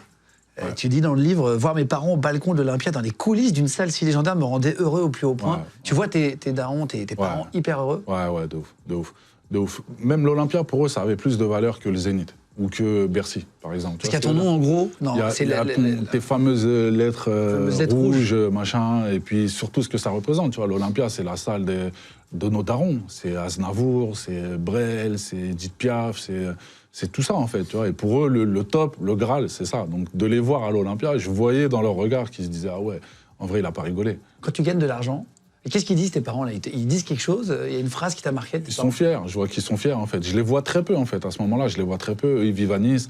Moi, je suis sur Paris, à ce moment-là. Et on se voit très peu. Mais à chaque fois que je les vois, je sens qu'ils sont extrêmement fiers. Et mon daron, qui était très silencieux, etc., le soir de l'Olympia, tout le monde me dit « Ouais, il était comme un ouf, il arrêtait pas de dire aux gens que t'étais son fils, machin. » Donc, pour moi, dans mes repères à moi, c'était des trucs où je me disais « Ouais, ça, pour moi, ça veut tout dire. » Ça veut tout dire. C'est-à-dire que là, t'as franchi la barrière de « Ouais, je fais du rap avec mes potes. » Et tu vois, il voit, mon daron, il ouvre le journal, il te voit. Ils voient que tu fais l'Olympia, ils voient que tu es à la télé. Même tes parents, ton cercle le plus proche, ils peuvent pas ne pas voir ce qui t'arrive. Tu vois ce que je veux dire? Tu es partout. Tu les aides, tes parents? Bien sûr, bien sûr. Je les aidais même quand j'avais pas d'argent. Je les ai toujours aidés, toujours. J'ai toujours essayé d'avoir un billet pour eux. À l'époque, je partais au charbon, je faisais des trucs un peu bizarres. Et après, la chance que tu as quand tu fais de la musique, c'est que bah, tu commences à gagner beaucoup. Et je te dis, à ton échelle à toi, un chèque de 50 000, ça devient normal. À l'échelle de tes parents, un chèque de 50 000, c'est plusieurs années de travail. Ah oui. Tu vois, donc c'est ce que je dis dans le livre. En une année, j'ai gagné plus que mes parents sur une vie entière. Tu vois, et la chance que j'ai eue, c'est justement de pouvoir les aider en masse. Tu vois, et ça, c'est mortel. Ça, c'est kiffant. À vivre, c'est mortel. De pouvoir aider ses parents, de tiens, maman, 10 000, tiens, 20 000, prends ça, tiens, vas-y, achète-toi ça, tu veux de cuisine, tiens, viens, on prend. Ce côté, tu réfléchis plus, et peu importe ce dont vous avez besoin, t'inquiète pas, je suis là. Et la célébrité, tu t'en parlais, on va en parler, tu dis tout le monde d'un coup te trouve beau, ou en tout cas, t'as cette possibilité qui s'ouvre à toi, où t'as plus de facilité à draguer, quoi, en fait, tout simplement. Les gens... Tu prends même plus la tête à draguer, d'ailleurs. Tu cherches même plus à draguer, bah ouais, tu sens qu'il y a moyen, c'est un truc qui est dans le regard. Tu vois, c'est que partout où tu vas, tu sens que tu laisses personne indifférent. Et ça, c'est même pas la beauté, c'est la célébrité. C'est pas du tout la même chose. Et l'erreur, c'est justement de croire que ça y est, t'es quelqu'un de super beau, etc. Alors qu'en vrai, t'es juste un mec connu. Mais ce côté célébrité, c'est quelque chose de réel. Et c'est pas des conneries. C'est vrai que partout où tu vas, tu te dis, bah, je vois bien. Elle, il y a moyen. Elle, il y a moyen. Ça se voit, comment elle me regarde, tu vois. Et ce truc-là, ça peut te déstabiliser de ouf. Ouais, ça peut rendre fou, en fait. Ah, de ouf. Tu sais, il y a beaucoup de choses qui peuvent te rendre fou dans ce monde. L'argent, les meufs, la célébrité, tout ça, c'est un peu lié. Et c'est vrai que j'ai vu des mecs péter les plombs par rapport aux femmes, surtout par rapport aux femmes. Toi, t'as pris comme beaucoup d'artistes, est-ce que t'as pris à un moment donné la grosse tête, ou t'as des potes qui t'ont dit vas-y, redescends? Non, jamais. Vraiment jamais. Dur, moi, là où j'ai pété les plombs, c'est ce que je dis dans le livre, c'est par rapport aux femmes. Où là, j'ai commencé à devenir un vrai petit con, devenir... irrespectueux, impoli, à même plus me prendre la tête, vu si c'est pas toi, c'est pas grave, c'est une autre. Je m'attachais à personne, j'étais totalement distant. Avec les femmes, j'étais devenu vraiment une galère. Mais en général, j'ai jamais été un mec qui a pris la grosse tête, ou tu vois, j'ai un socle d'amis très proches qui sauraient me dire arrête de partir en couille, tu vois. Et ça, c'est une aubaine quand t'es un artiste, d'avoir des gens honnêtes autour de toi. Il y a trop de lèche-cul dans ce milieu. Il y a trop de gens, c'est des mythos. Et quand t'es tout en haut, ils arrivent plus à te dire tes 4 vérités. Tu vois, si ta blague, elle est éclatée, bah dis-moi que c'est pas drôle. Mais ne fais pas semblant de rigoler. Tu vois ce que je veux dire? À un moment donné, t'as une cour. Ouais, mais j'ai vu trop d'artistes avec des cours. Et moi, j'avais une cour parce qu'elle est naturelle. C'est les mecs des maisons de disques, c'est les trucs, etc. Mais j'avais toujours mes potes. Moi, j'ai des amis, je les connais depuis 40 ans. J'ai 44 ans. Je traîne avec des gens aujourd'hui que je connais depuis la maternelle. Tu vois ce que je veux dire? Et ça, c'est une aubaine. C'est-à-dire que quand c'est des gens qui t'appellent par ton prénom. Tu vois, c'est plein de petits trucs comme ça. C'est pas des gens qui... Ils m'appellent Toms, pour te dire. Toms, c'était mon surnom de quand j'étais gamin. On rajoutait une apostrophe avec un S à tous les noms. Mon pote Wilfried, c'était Wills. Guillaume, c'était Yoms. Tu vois, moi, c'était Toms. Et il y a des gens qui... Biggs, mon pote Bigard, Antoine Bigard, c'est Biggs. Tu vois, on était comme ça, dans ce délire-là. Et il y a des gens qui m'appellent encore comme ça. Donc, et ça veut tout dire. C'est-à-dire que pour ces gens-là, t'es pas un artiste. T'es pas un mec connu, t'es leur pote du quartier. Et tu resteras toujours leur pote du quartier. Et ne crois pas que tu vas changer quoi que ce soit. Bien sûr, bien sûr. Parle avec une franchise qui est... Mais je pense que quand même, il y a des moments où après tu parles différemment aux gens sans t'en rendre compte, tu vois. Moi, tu m'avais fait un truc, je peux raconter l'anecdote, c'est drôle. Je te rencontre à Skyrock. J'étais allé voir D-Fool à l'époque, c'était sur Skyrock à Perpignan, et je te rencontre, t'étais avec Diams dans la loge. J'étais hyper impressionné de te voir et tout. J'étais sur Skyrock à Perpignan, donc je monte vraiment en train et tout, et je viens de Perpignan, moi, petit village et tout. Et je suis là, et je sais pas quoi te dire, gars. Je suis là, tu sais, ces moments où tu sais pas où te mettre et tout. Et c'était la grande époque pour toi avec Mélanie, avec Diams et tout. Et je fais, je sais pas trop par où commencer, tu vois. Je te dis, ça fait combien de temps que t'es dans le rap? Et là, tu me fais, je suis pas dans le rap, je suis en écriture. Et tu tournes la tête. Ça, C'est vrai. Ouais, et j'ai fait, oh putain. Allez, hop. Et là, t'as même pas de portable à l'époque pour te mettre dedans. Et j'étais là comme ça. Et tu sais, c'est le moment où je me rappelle. C'est ouf parce que je me reconnais absolument pas. Non, mais bien sûr. Je pense que ce que j'ai voulu dire, c'est qu'à la base, je préfère l'écriture au monde du rap, etc. Mais à l'époque, attention, par contre, j'étais très froid. J'étais beaucoup plus distant avec les gens, etc. Et au top de ma carrière, il fallait que je me protège. Tu vois, donc je donnais pas tout aux gens. Aujourd'hui, je suis beaucoup plus cool parce que tu as vu, j'ai les enjeux, les trucs, j'en ai plus rien à foutre. En vrai de vrai, maintenant, je suis dans une cour de récré, je m'amuse. Mais à l'époque, c'est vrai que j'étais beaucoup plus froid. Mais c'est très bizarre parce que, sincèrement, je me reconnais pas du tout. Non, mais c'est une autre époque. Et puis, je sais pas. Mais du coup, tu l'as pris comment, là? Non, bah rien, j'ai dit, putain, il est énervé, lui. Ah ouais. T'as tourné la tête et tout, j'ai fait le bâtard, il me répond même plus. C'est vrai? Non, putain, je te jure, ça me ressemble pas du tout. Non, mais c'est pas bizarre. grave, mais tu vois. Non, mais je te crois, mais c'est bizarre. Mais moi, j'ai dû l'être aussi. Et il y a des moments, parfois, on me parle, et en fait, je suis concentré dans un autre truc, et je me dis, mais attends, peut-être que, tu vois, et maintenant, mes équipes, mais le truc après, elles n'hésitent pas à faire une vanne. Quand t'es tout en haut, t'es jugé sur l'instant. Ah, c'est sûr. Et c'est vrai qu'un truc que j'ai appris avec le temps, c'est qu'il faut être régulier dans ce que tu donnes aux gens. C'est-à-dire que, tu vois, une phrase comme ça peut faire en sorte que tu aies un avis sur moi à très très long terme. Alors qu'en vrai, moi je te le dis, et je pense que tous ceux qui me connaissent te le diront, c'est pas du tout, mais pas du tout, ni dans mes habitudes, ni quelque chose qui me représente. Mais à l'époque, quand tu es connu, et tu vois, tu vois les gens, en une fraction de seconde, tu dis, il est cool, c'est un connard, il m'a parlé sèchement, et ceci, cela. Mais comme tu as un mec qui vient de parler, tu dis tout de suite, soit c'est un relou, soit il est sympa, de il est mignon, tu juges très vite. Tout de suite. Et à l'époque, comme je pense que j'étais en tournée, en promo, etc., c'est vrai qu'à un moment, il y avait un petit côté où j'en avais marre. Malheureusement, c'est tombé sur toi. Non, mais 2 ans après, je t'ai revu et je t'ai reçu sur Happy FM, sur une petite radio locale, et t'étais gentiment venu. Avec l'Algérino, justement, je disais, qui était avec toi à l'époque. Et t'étais venu, adorable, etc. Tu vois, c'était que 2 ans après, j'avais 21 ans. La dernière fois que je t'ai vu, j'avais 21 ans. J'en ai 38. Ça fait 17 ans. Et t'étais venu, voilà, et t'avais été génial et tout ça. Mais c'est des moments où... C'est pour ça que je te demandais si parfois on t'avait reproché, mais ça peut arriver à tous les êtres humains. Ce qu'on me reprochait, c'était d'être froid, surtout. D'être très froid, très distant. Mais je te dis, à un moment, tu es dans une bulle d'autoprotection où tu peux pas tout donner aux gens. Tu vois, et tu es obligé à un moment... Enfin, moi, c'est comme ça. Je me suis renfermé sur moi-même. Et un des revers un peu pervers de la célébrité, en tout cas pour ma part, c'est ça. C'est que je me suis totalement renfermé sur moi-même. Au point où je voulais quasiment plus sortir. Tu vois, j'étais dans ma bulle, dans mon truc, et je pense que c'est une manière de se protéger. T'as des amis qui changent autour de toi, des nouveaux amis, en plus de garder les anciens dont tu parlais. T'as des nouveaux copains Non, moi j'ai jamais eu de nouveaux copains. J'ai jamais voulu avoir des nouveaux copains. J'ai des connaissances. Non, mais tu peux rencontrer des gens sympas. Ah ouais, non. Après, dans une carrière, tu vas rencontrer des gens bien. Et il y a beaucoup de gens classés dans la catégorie professionnelle que j'ai rencontrés qui sont des gens mortels. Humainement, c'est des bons. Vraiment, j'ai eu cette chance de rencontrer vraiment des belles personnes dans le rap, dans le milieu du rap, dans le monde de la production, dans le monde de tout. Mais je me suis toujours attaché à garder mon cercle d'amis, à rester avec mes vrais potos, avec mes vrais équipiers. Et je me disais, il y a des gens qui vont venir se greffer, mais ils seront jamais dans la catégorie famille. Tu vois, c'est des gens, je vais être très heureux de les voir. On va prendre du plaisir à parler, on peut même se claquer une bise, se prendre dans les bras, ça va, etc. Mais tu seras jamais dans la catégorie de ceux qui ont été là avant. De ceux à qui tu pourrais donner ta vie. Bien sûr, il y en a, tu peux mourir pour eux, pour de vrai. Et puis tu seras toujours là pour eux, quoi qu'il arrive. Argent, présence, t'as besoin de déménager, t'as besoin d'une voiture, t'as besoin de, je sais pas, de n'importe quoi. Vas-y, on va toujours trouver une solution. Dans ton livre, Une époque formidable, tu parles à des tentatives de raquettes aussi. Comment ça se passe? Parce qu'on a vu dans Valider, à des moments, la série de Franck, on embrasse, t'as des moments où il y a des tentatives de raquettes. Comment toi tu le vis?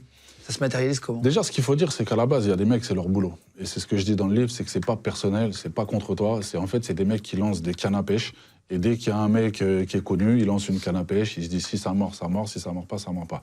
La deuxième chose qu'il faut savoir, c'est que si t'as pas d'équipe dans le rap, s'il n'y a pas des gens autour de toi, tu vas pas faire long feu. Un mec tout seul, avec juste son talent et ses petits bras, s'il n'est pas équipé derrière, s'il n'y a pas des gens très sérieux autour de toi, tu vas pas y arriver. Et comment ça se matérialise? C'est un jour, tes producteurs, je me rappelle, on allait faire une radio, je sais plus c'était où, je crois que c'était à Sky, et ils me disent, ouais, t'as vu, voilà, on voulait pas t'en parler, on voulait te préserver de ça, mais je te le dis, il y a des trucs, machin, ça commence à raconter des conneries, des trucs, et ils t'informent de ce truc-là. Et après, c'est les connexions qui marchent, c'est t'appelles les gens qui sont autour de toi. Tu sais que tous les rappeurs ont des gros voyous autour d'eux, tous. Pas parce que ça fait bien ou parce que c'est des connexions. Moi, c'est des mecs, j'étais en prison avec eux, c'est devenu des frérots, c'est des mecs avec qui j'ai travaillé. C'est pas, je me dis, tiens, je vais aller chercher des gens à droite, à gauche parce que je vais en avoir besoin. Mais c'est juste que dans nos vies de banlieusards, d'anciens taulards, etc., on a rencontré des gens. Et la rue, c'est comme à l'armée, tu vois, t'as des degrés, t'as des mecs qui sont beaucoup plus haut placés. Et on a tous des gens comme ça autour de nous. Et c'est eux, en général, qui vont régler ces histoires-là. Ils vont passer le bon coup de fil, au bon moment, à la bonne personne. Et le lendemain, il t'appelle, il dit, vas-y, c'est bon, c'est réglé, t'inquiète, tranquille. Et c'est pour ça que je te dis, c'est indispensable d'avoir... Si t'es pas entouré... Si t'es pas entouré, t'es mort. Et il y a beaucoup d'artistes qui ont disparu faute d'entourage, qui en ont eu marre parce que c'était trop de pression, trop de menaces. Et le rap, c'est pas un milieu de rigolo, les mecs. C'est pas un truc où tu vas te faire encore aujourd'hui, je pense. Peut-être même plus encore aujourd'hui, parce qu'aujourd'hui, t'as encore plus d'argent. À notre époque, tu avais déjà beaucoup d'argent, mais aujourd'hui, tu en as beaucoup plus. Avec le stream et tout, là, ça parle en millions. Ça a grossi, ouais. Ça parle en millions d'euros. Un mec, un artiste qui cartonne, qui fait des millions de streams, bah, forcément, quand il vend ses contrats, ces trucs-là, on parle en millions d'euros. Tu vois, chose qui n'existait pas à notre époque. À l'époque, ouais. Toi, c'était en demi-million d'euros, c'est pas mal aussi. C'est pas mal, attention, on se plaint pas, hein. Je suis pas en train de me plaindre. Hein. Non, je rigole. Mais c'était vraiment une autre époque. C'était déjà... Mais après, c'était demi-million d'euros parce que tu cartonnais aussi. Tu as eu une période où tu vendais beaucoup. Ouais, bien sûr. C'était essentiellement sur les ventes d'albums. Comme je te l'ai dit, les concerts, la SACEM. Aujourd'hui, le stream, ça a tout changé. Ça a vraiment tout changé et ça a tout multiplié par je sais pas combien. C'est marrant, en fait, on pensait que les ventes baissant à l'époque des CD, ça allait plus permettre de vivre. Et en fait, finalement, il y a une autre source de revenus qui arrive. Un artiste qui cartonne en stream, demain, il signe 2-3 albums. Le jour où il a fait ces 2-3 albums, il renégocie. Quand les mecs ils renégocient, ils vont lui proposer des avances. Ils savent que le mec, en une année, il fait des millions et des millions et des millions et des dizaines de millions de streams. Tout ça, ça a une valeur. Et c'est ça qui fait grimper le truc. Plus la cote, plus les concerts. Maintenant, les concerts, à l'époque, c'était Mélanie qui prenait le plus. Et elle prenait 20, 30 K sur un concert. Aujourd'hui, tu as des artistes que moi, j'estime médiocres, juste connus, qui vont prendre des 50 balles en boîte. Tu vois, les sommes ont augmenté. Et plus il y a d'argent, plus il y a de problèmes en général. Donc, moi, ça y est, je suis un ancien, j'ai pris du recul par rapport à tout ça. Mais je pense que les jeunes artistes qui sont tout en haut sont forcément bien entourés. Ça ne peut pas être autrement. Et alors, en 2007, justement, t'en parlais, Diams, vraiment, elle a 2 albums qui cartonnent, elle est vraiment tout en haut. Vous allez bosser sur un projet commun. Ouais.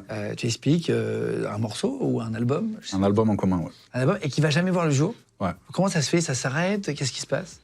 En fait, alors, ce truc-là, à la base, c'est un projet, nous, on s'en parle depuis qu'on est gamin. Donc, depuis quasiment que je la rencontre, 18, 19 ans, on se dit, ouais, mais au départ, c'est un rêve. Ouais, un jour, on fera un album ensemble, machin, tout ça, c'est une espèce de petite blague entre nous.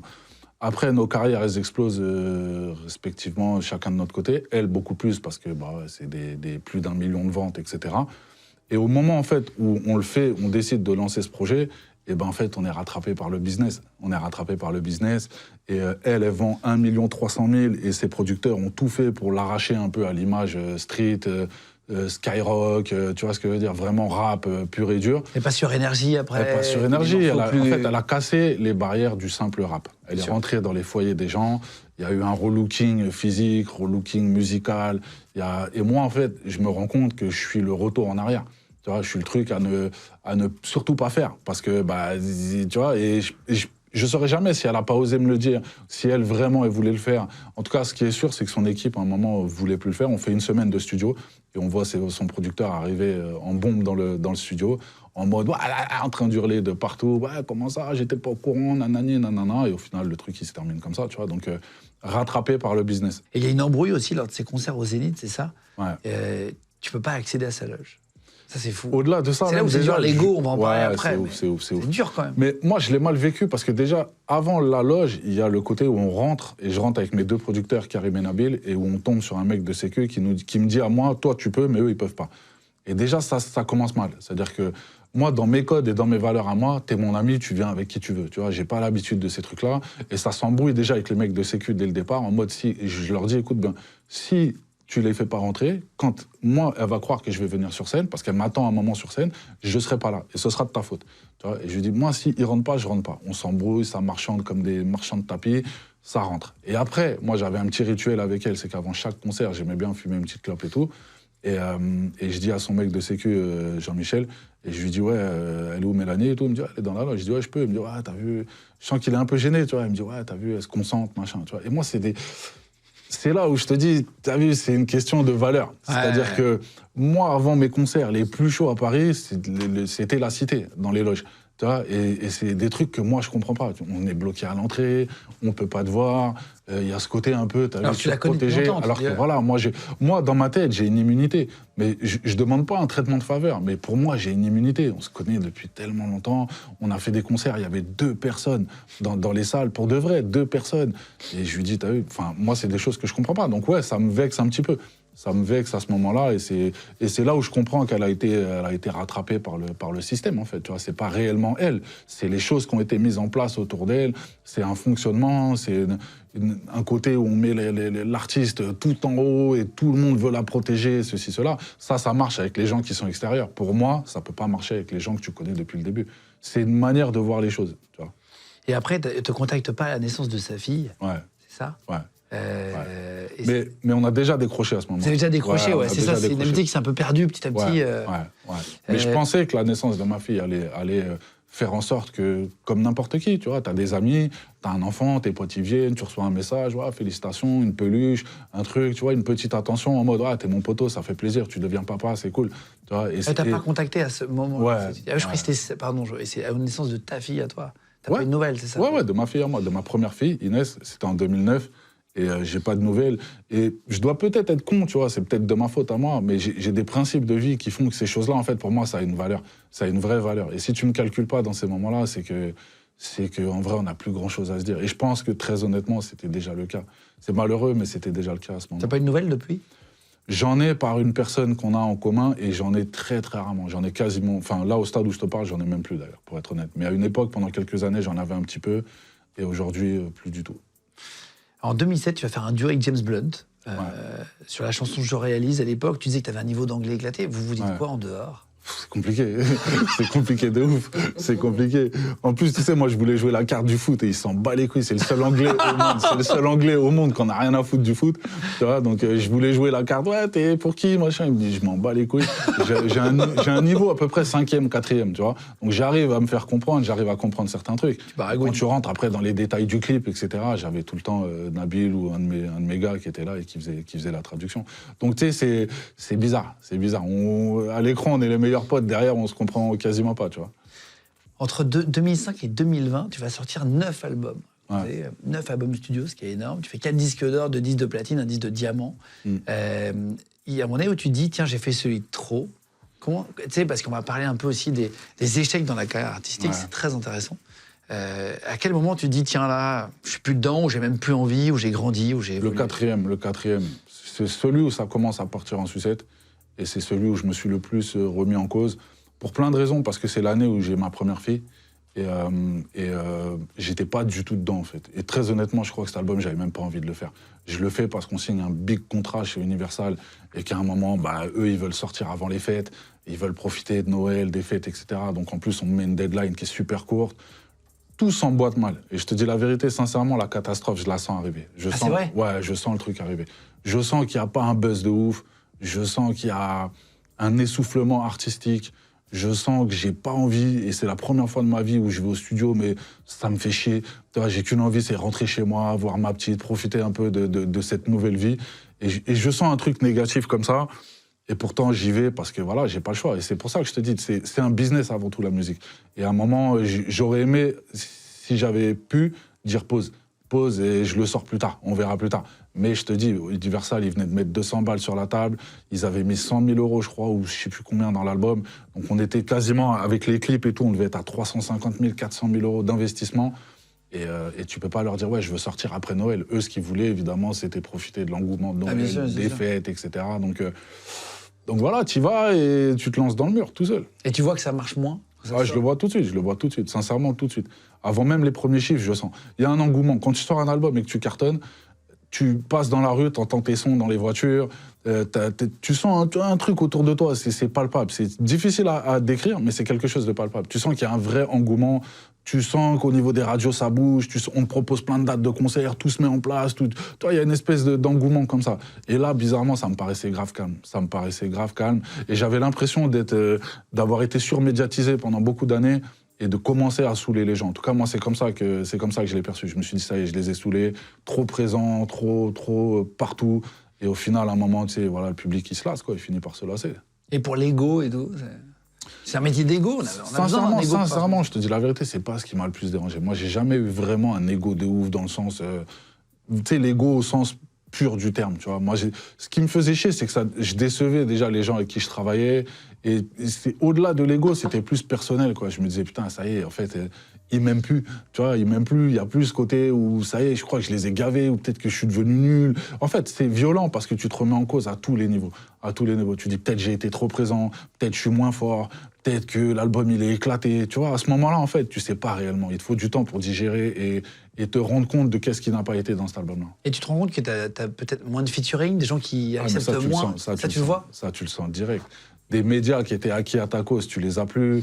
Des radios acquises à ta cause, tu les as plus. Tu commences à galérer pour demander des feats à un tel. Et l'album d'après, sans dénigrer qui que ce soit, parce que voilà, j'ai bossé avec des mecs très talentueux, mais toi-même, tu sens que t'es plus dans le haut du panier des featuring. T'es passé en Ligue 2. Cherche pas. Ah ouais, tu le vois. Moi, c'est comme ça que je l'ai vécu. Moi qui aime le foot, et ça va parler à tous ceux qui connaissent le foot, pour moi, je suis descendu en Ligue 2. J'étais plus dans la division la plus haute. En tout cas, c'est comme ça que je l'ai vécu. Et t'as des potes, rappeurs, sans citer de nom, c'est pas le but de l'émission, mais que tu connais et que tu essayes d'avoir et qui te disent et qui n'osent pas te le dire. Ouais, bien sûr. Trouvent des... Bien sûr. Ouais, je suis sur mon album. Ça, c'est le truc classique. Je suis sur mon album, je prépare une tournée, nanana. En fait, j'ai fait par exemple un Zénith à Paris, j'ai ramené 8 ou 9 artistes, et les plus hauts de l'époque. Donc j'ai fait un mini Urban Peace tout seul. Donc quand tu veux, tu les as. Et l'album d'après, tu demandes et ça commence à chipoter, machin, etc. Tu vois. Et ça, c'est difficile à vivre parce que tu sens qu'il y a 1 ou 2 ans, tu pouvais faire un simple concert à Paris, tu ramenais les 10 plus gros artistes du moment. Et l'album d'après, tu demandes un feat et tu sens que ça commence à galérer. Mais sincèrement, c'est les règles du jeu. Et je les connaissais. C'est pour ça que moi, je ne l'ai pas si mal vécu que ça. Parce que le plus dur, c'est juste de l'accepter. D'accepter que ça y est, tu as vu, l'âge d'or, ton pic, il est passé.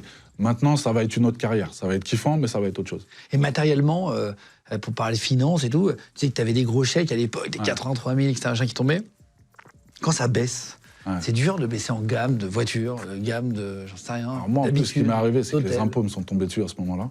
Malgré le fait d'avoir été prévu tout ça, j'ai vécu des trucs, des recalculs, machin, etc. Donc en gros, les impôts, ils se mettent sur mes côtes à une période où ça commence à moins vendre et à moins marcher. Donc là, tu passes carrément dans une vie que tu n'imaginais même plus, en fait. Tu te bats, tu commences à faire des featuring dans des endroits de merde à droite, à gauche, parce qu'à un moment, il faut ramener de l'oseille. Et tu as des mensualités de 5 000 € minimum tous les mois, juste pour les impôts. Ils te font des recalculs violents, des trucs. Donc là, en fait, tout s'enchaîne négativement. Et c'est là où tu te dis, putain, j'étais dans un truc, je croyais que c'était normal. Et au final, ça l'était pas du tout. Ça l'était vraiment, vraiment pas. Et ouais, enfin... Tu sens que t'es plus au top de ta life. Après, voilà, t'as des acquis, t'as acheté des apparts, t'as des trucs, donc t'es pas vraiment en galère. Mais t'es plus aussi à l'aise et aussi confortable et aussi serein que très peu de temps avant. On va en reparler dans 2 minutes. On a des objets. Des objets des années 2000. On s'est amusé à rechercher des trucs. Tu vas nous dire si tu as connu, si tu as eu. Je suis sûr que je les ai si tous connus. Si tu as eu. Okay. Et je pense qu'il y a des objets que tu ne connaissais pas de l'époque. On a récupéré des objets un peu typiques. Je sais qu'il y en a que je ne connais pas, qui ne m'ont pas prévenu dans la boîte, etc. On va faire rentrer la boîte, t'es d'accord? Ok, vas-y. C'est parti. Voilà, ça y est, on a la boîte qui vient d'arriver. Merci Margot. Alors, on a plein d'objets. Je vais les garder comme ça pour que vous puissiez les découvrir au fur et à mesure. Est-ce que tu te rappelles de ça? Ça, ouais, bien sûr. Ça, c'est les objets. Je sens que je vais faire un sans faute. Ça, c'était Bill. Exactement. Truc Big Deal. Exactement. Émission avec Vincent Lagaffe. Bill, ouais. C'est dans nos bureaux, depuis toujours. Il y a toujours des petites peluches comme ça qui traînent et tout ça, machin. J'ai connu ça. C'était l'époque des grosses émissions de télé à 18h, 19h sur TF1. Il y a des émissions de télé absolument énormes. Je suis retombé, les gars, sur un truc très, très marrant. Les magazines, à l'époque, de boîtes de nuit. Vous vous rappelez, il y avait des T8, il y avait des sites avec des photographes qui shootaient les gens qui étaient en boîte, et après, tu étais dans les magazines. T'as pas connu ça? Non, je suis pas un mec des boîtes, donc ça, c'est pas mon univers du tout. Putain, je suis retombé sur une pub à l'époque, quand j'étais sur Skyrock à Perpignan. C'est toi? Ouais. Wow. C'est chaud. Sérieux? C'est incroyable. Voilà, la pub. Et ce qui est marrant, donc là, bon, je suis là, et là, t'as David Guetta, quoi. Oh, T'as David Guetta et Cathy Guetta qui ont vachement changé, c'est trop marrant. On l'a reçue, Cathy, elle est venue des ici. livres de cul de Cathy, elle n'a pas bougé du tout. Mais David, il a pris avec de la base. T'as vu, c'est impressionnant. Ah, c'est ouf, c'est ouf. C'est marrant. Je suis pas assez un mec des boîtes, je te dis, ça, c'était pas mon univers. Je pouvais pas le connaître. Est-ce que tu as connu le gros diamant à l'oreille? Ouais, bien sûr. Tu l'as eu? Les deux. Les deux? J'ai 2 oreilles percées à cause de ce genre de conneries, là. C'est vrai? Et tu mettais ça et c'était des diamants éclatés, bas de diamant, tout pourri, t'avais les oreilles noires, ça te faisait des infections, c'était une dinguerie, ça. Au Canada, ils en vendaient beaucoup de ça. Est-ce que tu as eu des posters aussi Pas de lui. Clairement pas de lui. Il y avait des posters comme ça à l'époque dans les magazines. Des posters, il y en avait. T'as dû avoir partout. des posters de toi? Moi, j'étais fan de basket, donc je voulais beaucoup les magazines de basket. Et il y avait des posters taille réelle, donc t'avais un poster de 2,16 m de Shaquille O'Neal. J'étais plus dans les trucs de sport, mais ouais, non, surtout pas. T'as eu des posters de toi? De moi? Gardés en souvenir? Non, ma mère. Ouais, c'est ça, où t'étais. Non, mais pas dans ta chambre, mais tu les as gardés. Ma mère, c'était une collectionneuse, elle avait fait un musée de moi. Est-ce que tu as eu le sourcil avec les petits coups de Ouais, j'ai eu cette merde. avec Camaro à l'époque? T'as eu ça aussi? J'ai eu cette merde, ouais. Là, je te dis, j'avais le package complet, les faux diamants et le sourcil. C'est les modes qui arrivent, qui changent, etc. Mais Jules, il fait ça maintenant. Il y en a qui refont ces trucs-là. Toujours le. Ah ouais. Bien sûr. Non, mais même sur le côté, là, parfois, non? Les deux petits traits, etc. De toute façon, il y aura toujours des nouveaux trucs. Hein. Les feuilles d'idole, est-ce que tu les as eues? Ah, ça me dit quelque chose, ça. Moi, c'est pas ma génération, moi. Ça me dit quelque chose. Et je sais qu'ils l'ont mis, etc. C'était quoi? C'était des calepins? Ouais, c'était des calepins. Ah ouais, si, ça me dit quelque chose. Où tu pouvais dessiner à côté. Est-ce que tu as eu, ou est-ce que tu as connu... Oh, ça, c'est une pièce de musée, ça. La chemise dragon. Non, j'ai jamais eu ça. Je l'ai connu, mais je l'ai jamais porté. J'ai jamais été dans ce délire-là. Déjà, la marque, elle s'appelle Super Cool. Mais carrément, là, tu vois, tu me montres ça, je revois un pote à moi. Carrément, je le revois parce que sa chemise, il l'a suriné dans tous les sens. Il y avait aussi celle avec l'effet flamme en bas. Il y avait noir, le pantalon aussi. T'avais le pantalon aussi avec le dragon et tout. Je sais pas si ça rappelle des souvenirs à certains et tout. C'était absolument abominable. Ouais, ça a mal vieilli de ouf. Ça a mal... Non, mais il y a plein de trucs qui ont mal vieilli. Un truc qui a bien vieilli, regarde, en souvenir quand même. Ah ouais, Footix. Footix. C'est devenu une expression, ça, dans le foot.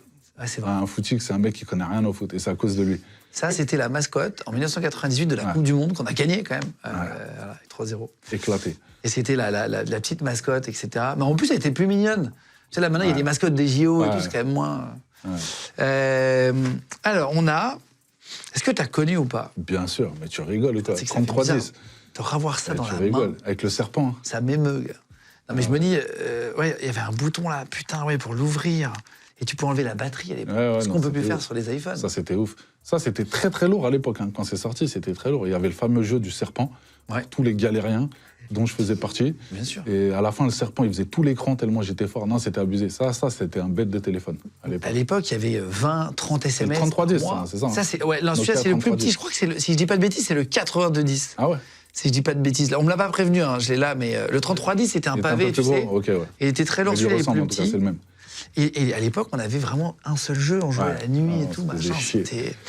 Maintenant, c'est quand même une sacrée amélioration. Putain, ouais, non, de ouf. Il n'y a plus de vie sociale, tu le disais, mais est-ce que tu as eu ça, les petits pointeurs laser? Il y a eu une mode un été, dans le sud de la France, j'ai acheté ça, moi. Gars, on se mettait, et en fait, il y avait des concerts, tout le monde... T'as jamais eu ça dans un concert? Moi, je le faisais dans les stades de foot. Je le faisais pour mettre dans les yeux des mecs qui tiraient les pénaltys et tout ça. Vrai? Ouais, on se faisait chier de ouf. Mais ouais, j'ai eu ces conneries. Ça servait à rien du tout. Ça servait à rien, mais ça allait loin. C'était rigolo. Ouais, c'est ça. En fait, tu pouvais toucher des choses du doigt à distance, quoi. C'était assez marrant. Bon, maintenant, ça pue rien d'incroyable, mais je l'avais acheté en Espagne et tout. J'étais trop fier de celui-là. Je le montre à mes potes. Je disais, tu sais quoi, il y avait des puissances et tout. Est-ce que tu as connu, ça, le classique? Rigole ou quoi, mais j'en parle même dans le livre. La Game Boy. C'est marrant comment elle a vieilli. Après, il y a des générations d'après. Je peux regarder? Bien sûr. Ils m'ont perdu le cash, là. Ah ouais. Chez moi. C'est la vraie. Hein. Putain, elle a jauni, celle-là. Elle a jauni, hein. En fait, ça a jauni. Ouais. C'est fou. Non, ça, c'était le top. Ça, c'est sorti vers 90, un truc comme ça. Ça, c'est 1986. Quand je l'ai eu, j'ai eu Tetris et Mario Land. Je l'ai suriné pendant je sais pas combien d'années, cette console. Ça, c'était un vrai délire. Ça, c'était 1986 et ça, c'était 2000. C'était quand même, il y a eu quasiment 14 ans d'écart. Ça, c'est 86, la Game Boy. Ouais, elle est... Ouais. Ah non, 1989, pardon. Ah ouais, tu vois, donc c'est pour ça. Moi, je l'ai eu en 90, ouais, c'est ça. Ah, c'est ça, effectivement. Ensuite, alors, putain, on a des trucs quand même. Est-ce que tu as connu ou est-ce que tu as eu des colliers comme ça, un peu dingues? Non. Moi, je suis pas trop bijoux. Et encore heureux. Il y avait un moment où sur les marchés, tout le monde achetait tout. Ouais, c'est ça. Avec le débardeur blanc et le truc un peu trop près du cou. Toutes ces conneries là. Mais non, ça, j'ai jamais été là-dedans. Dieu soit loué. On a... Oh bah attends, t'avais eu le truc sur les saucisses. Ouais, non, c'est pour ça, on revient de loin. On revient de loin. Non, mais en fait, on a tous eu des trucs, tu regardes nos photos de l'époque. Si t'avais le combo, la chemise dragon et ça, là, laisse tomber. On aurait dû demander à quelqu'un de l'équipe de tout porter en même temps. Autre monde. Putain, ça, c'est quoi ça? Ça me rappelle tellement de souvenirs. Ouais, ça, c'était les pièces de 20 francs. Ouais. C'était des pièces de 20 francs, et derrière, il y avait le Mont-Saint-Michel. Ouais. Ça fait longtemps que j'ai pas revu une pièce de 20 francs. Ouais, 20 balles, c'est rare. 1992, elle est quasiment... Et avec ça, tu faisais 3 jours. Bah ouais. Ouais, c'est ça. Bien sûr. Il y avait des pièces de 5 francs. Avec, tu pouvais acheter plein de trucs en vrai avec 5 francs. De ouf. 1971, là. Et la pièce de 2 francs pour aller dans le baby-foot, à l'époque, 1998, justement. Voilà, on l'a. Putain, c'est fou. Ça rappelle vraiment des souvenirs, hein, les francs. De ouf, les francs. Est-ce que tu as connu... Alors ça, c'est vraiment dommage. C'est un truc qui a vachement changé maintenant que j'emmène mon fils au McDo. Les jouets McDo. Putain, c'était mieux avant. Ouais. On a récupéré des jouets neufs emballés des années 96. T'avais des jouets McDo avec des petits emballages. Voilà, à l'époque, le plastique, rien à foutre. Hein. Il y avait partout. Et t'avais les jouets McDo, tu sais, soit Marvel, etc. Regarde, c'est des vrais emballés encore. C'est ouf. C'est incroyable. Non, à l'époque, c'était mieux. Aujourd'hui, ça, c'était mieux. Les jouets... de notre gueule un peu. À l'époque, on avait dans les objets... les objets vraiment anciens, on avait les cassettes. Bon, ça... Tout le monde a déjà vu des cassettes. Putain, on nous a ramené des cassettes, gars. La Zoubida, quoi. La gaffe au théâtre du gymnase, inclus Il est beau le lavabo, quoi.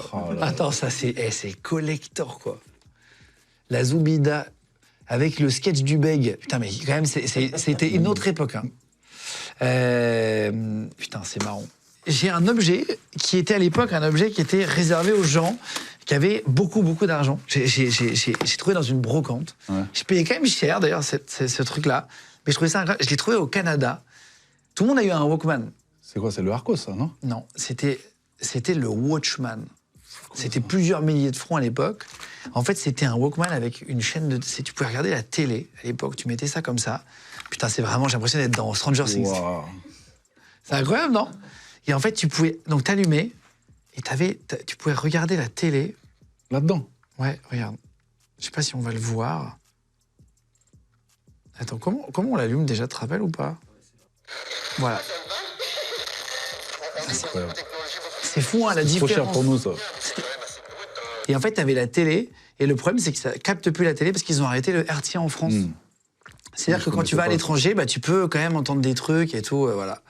Donc, c'était histoire de vous montrer le Watchman, qui était un objet de l'époque. Comment est-ce que tu vas, on en parlait tout à l'heure, tu sentais que ça marchait moins, etc. Comment est-ce que tu vas décider d'arrêter? Comment est-ce que ça se passe, le moment où tu dis, bon, c'est bon, j'arrête? C'est un ressenti. Hein. À un moment, c'est un ressenti. Tu as l'impression d'avoir fait le tour, d'avoir dit tout ce que tu avais à dire, d'avoir sorti tout ce que tu pouvais sortir, tu vois. Voilà, et tu as la peur aussi de faire le combat de trop. Donc, c'est un ressenti. C'est un truc que tu ressens en tant qu'artiste et tu sens que tu es arrivé au bout d'un chemin et que c'est le bon moment. Tu as eu des fans hardcore? Ouais. Des mecs qui venaient te voir, souvent, j'ai des mecs qui trouvaient là où j'habitais, même carrément, qui venaient en bas de chez toi, ouais. Jusqu'à ce que ça devienne dérangeant? Ouais, des fois c'est relou. Moi, j'ai toujours été agréable avec les fans. Le seul truc, c'était ça, c'est quand tu rentrais en mode la vie privée, chez toi, que ça venait sonner chez toi et tout, c'était le seul moment où j'étais beaucoup moins cool d'un seul coup. Est-ce que tu as des gens qui ont fait des tatouages de toi? Ouais. Il y a des gens qui ont fait les mêmes tatouages que moi, et il y a des gens qui ont fait mon nom, des titres de morceaux, des titres d'albums, des trucs comme ça, tu vois. Donc, il y en a même que j'ai dissuadé de le faire parce que je leur disais, c'est une connerie, tu vas le regretter dans quelques années, etc. Donc, et même dans mes salons, y compris dans mes propres salons. Donc ouais, les tatouages, j'ai tout vu. On va en parler après, justement. Tu as un salon de tatouage. Ouais. Ça a été le premier business que tu as lancé après la carrière musicale. C'est ça. Ça a marché? Ça a été galère au début? Non, ça a marché direct, dès le premier jour. Ouais, dès le premier jour d'ouverture, je me rappelle, c'était en février 2016, et c'était blindé. On a fini à 2h du matin ce jour-là. Donc ça a marché top. Toi, tu tatoues pas? Enfin, tu tatouais pas? J'ai commencé, mais c'était plus par curiosité. Aujourd'hui, j'ai arrêté parce que je sens que c'est pas fait pour moi. Et puis parce que j'ai d'autres trucs, je suis dans d'autres trucs, donc j'ai pas vraiment le temps de faire ça. Il y a des artistes qui ont eu leur tête tatouée un peu partout, ratée aussi. Tu vois, il y a eu ce 50 Cent là qui a tourné. Là, c'est pas 50 Cent, là, c'est incroyable. Hein. 2 €. C'est chaud. Je sais pas à quel moment. T'as déjà raté un tatouage? Moi? Ouais.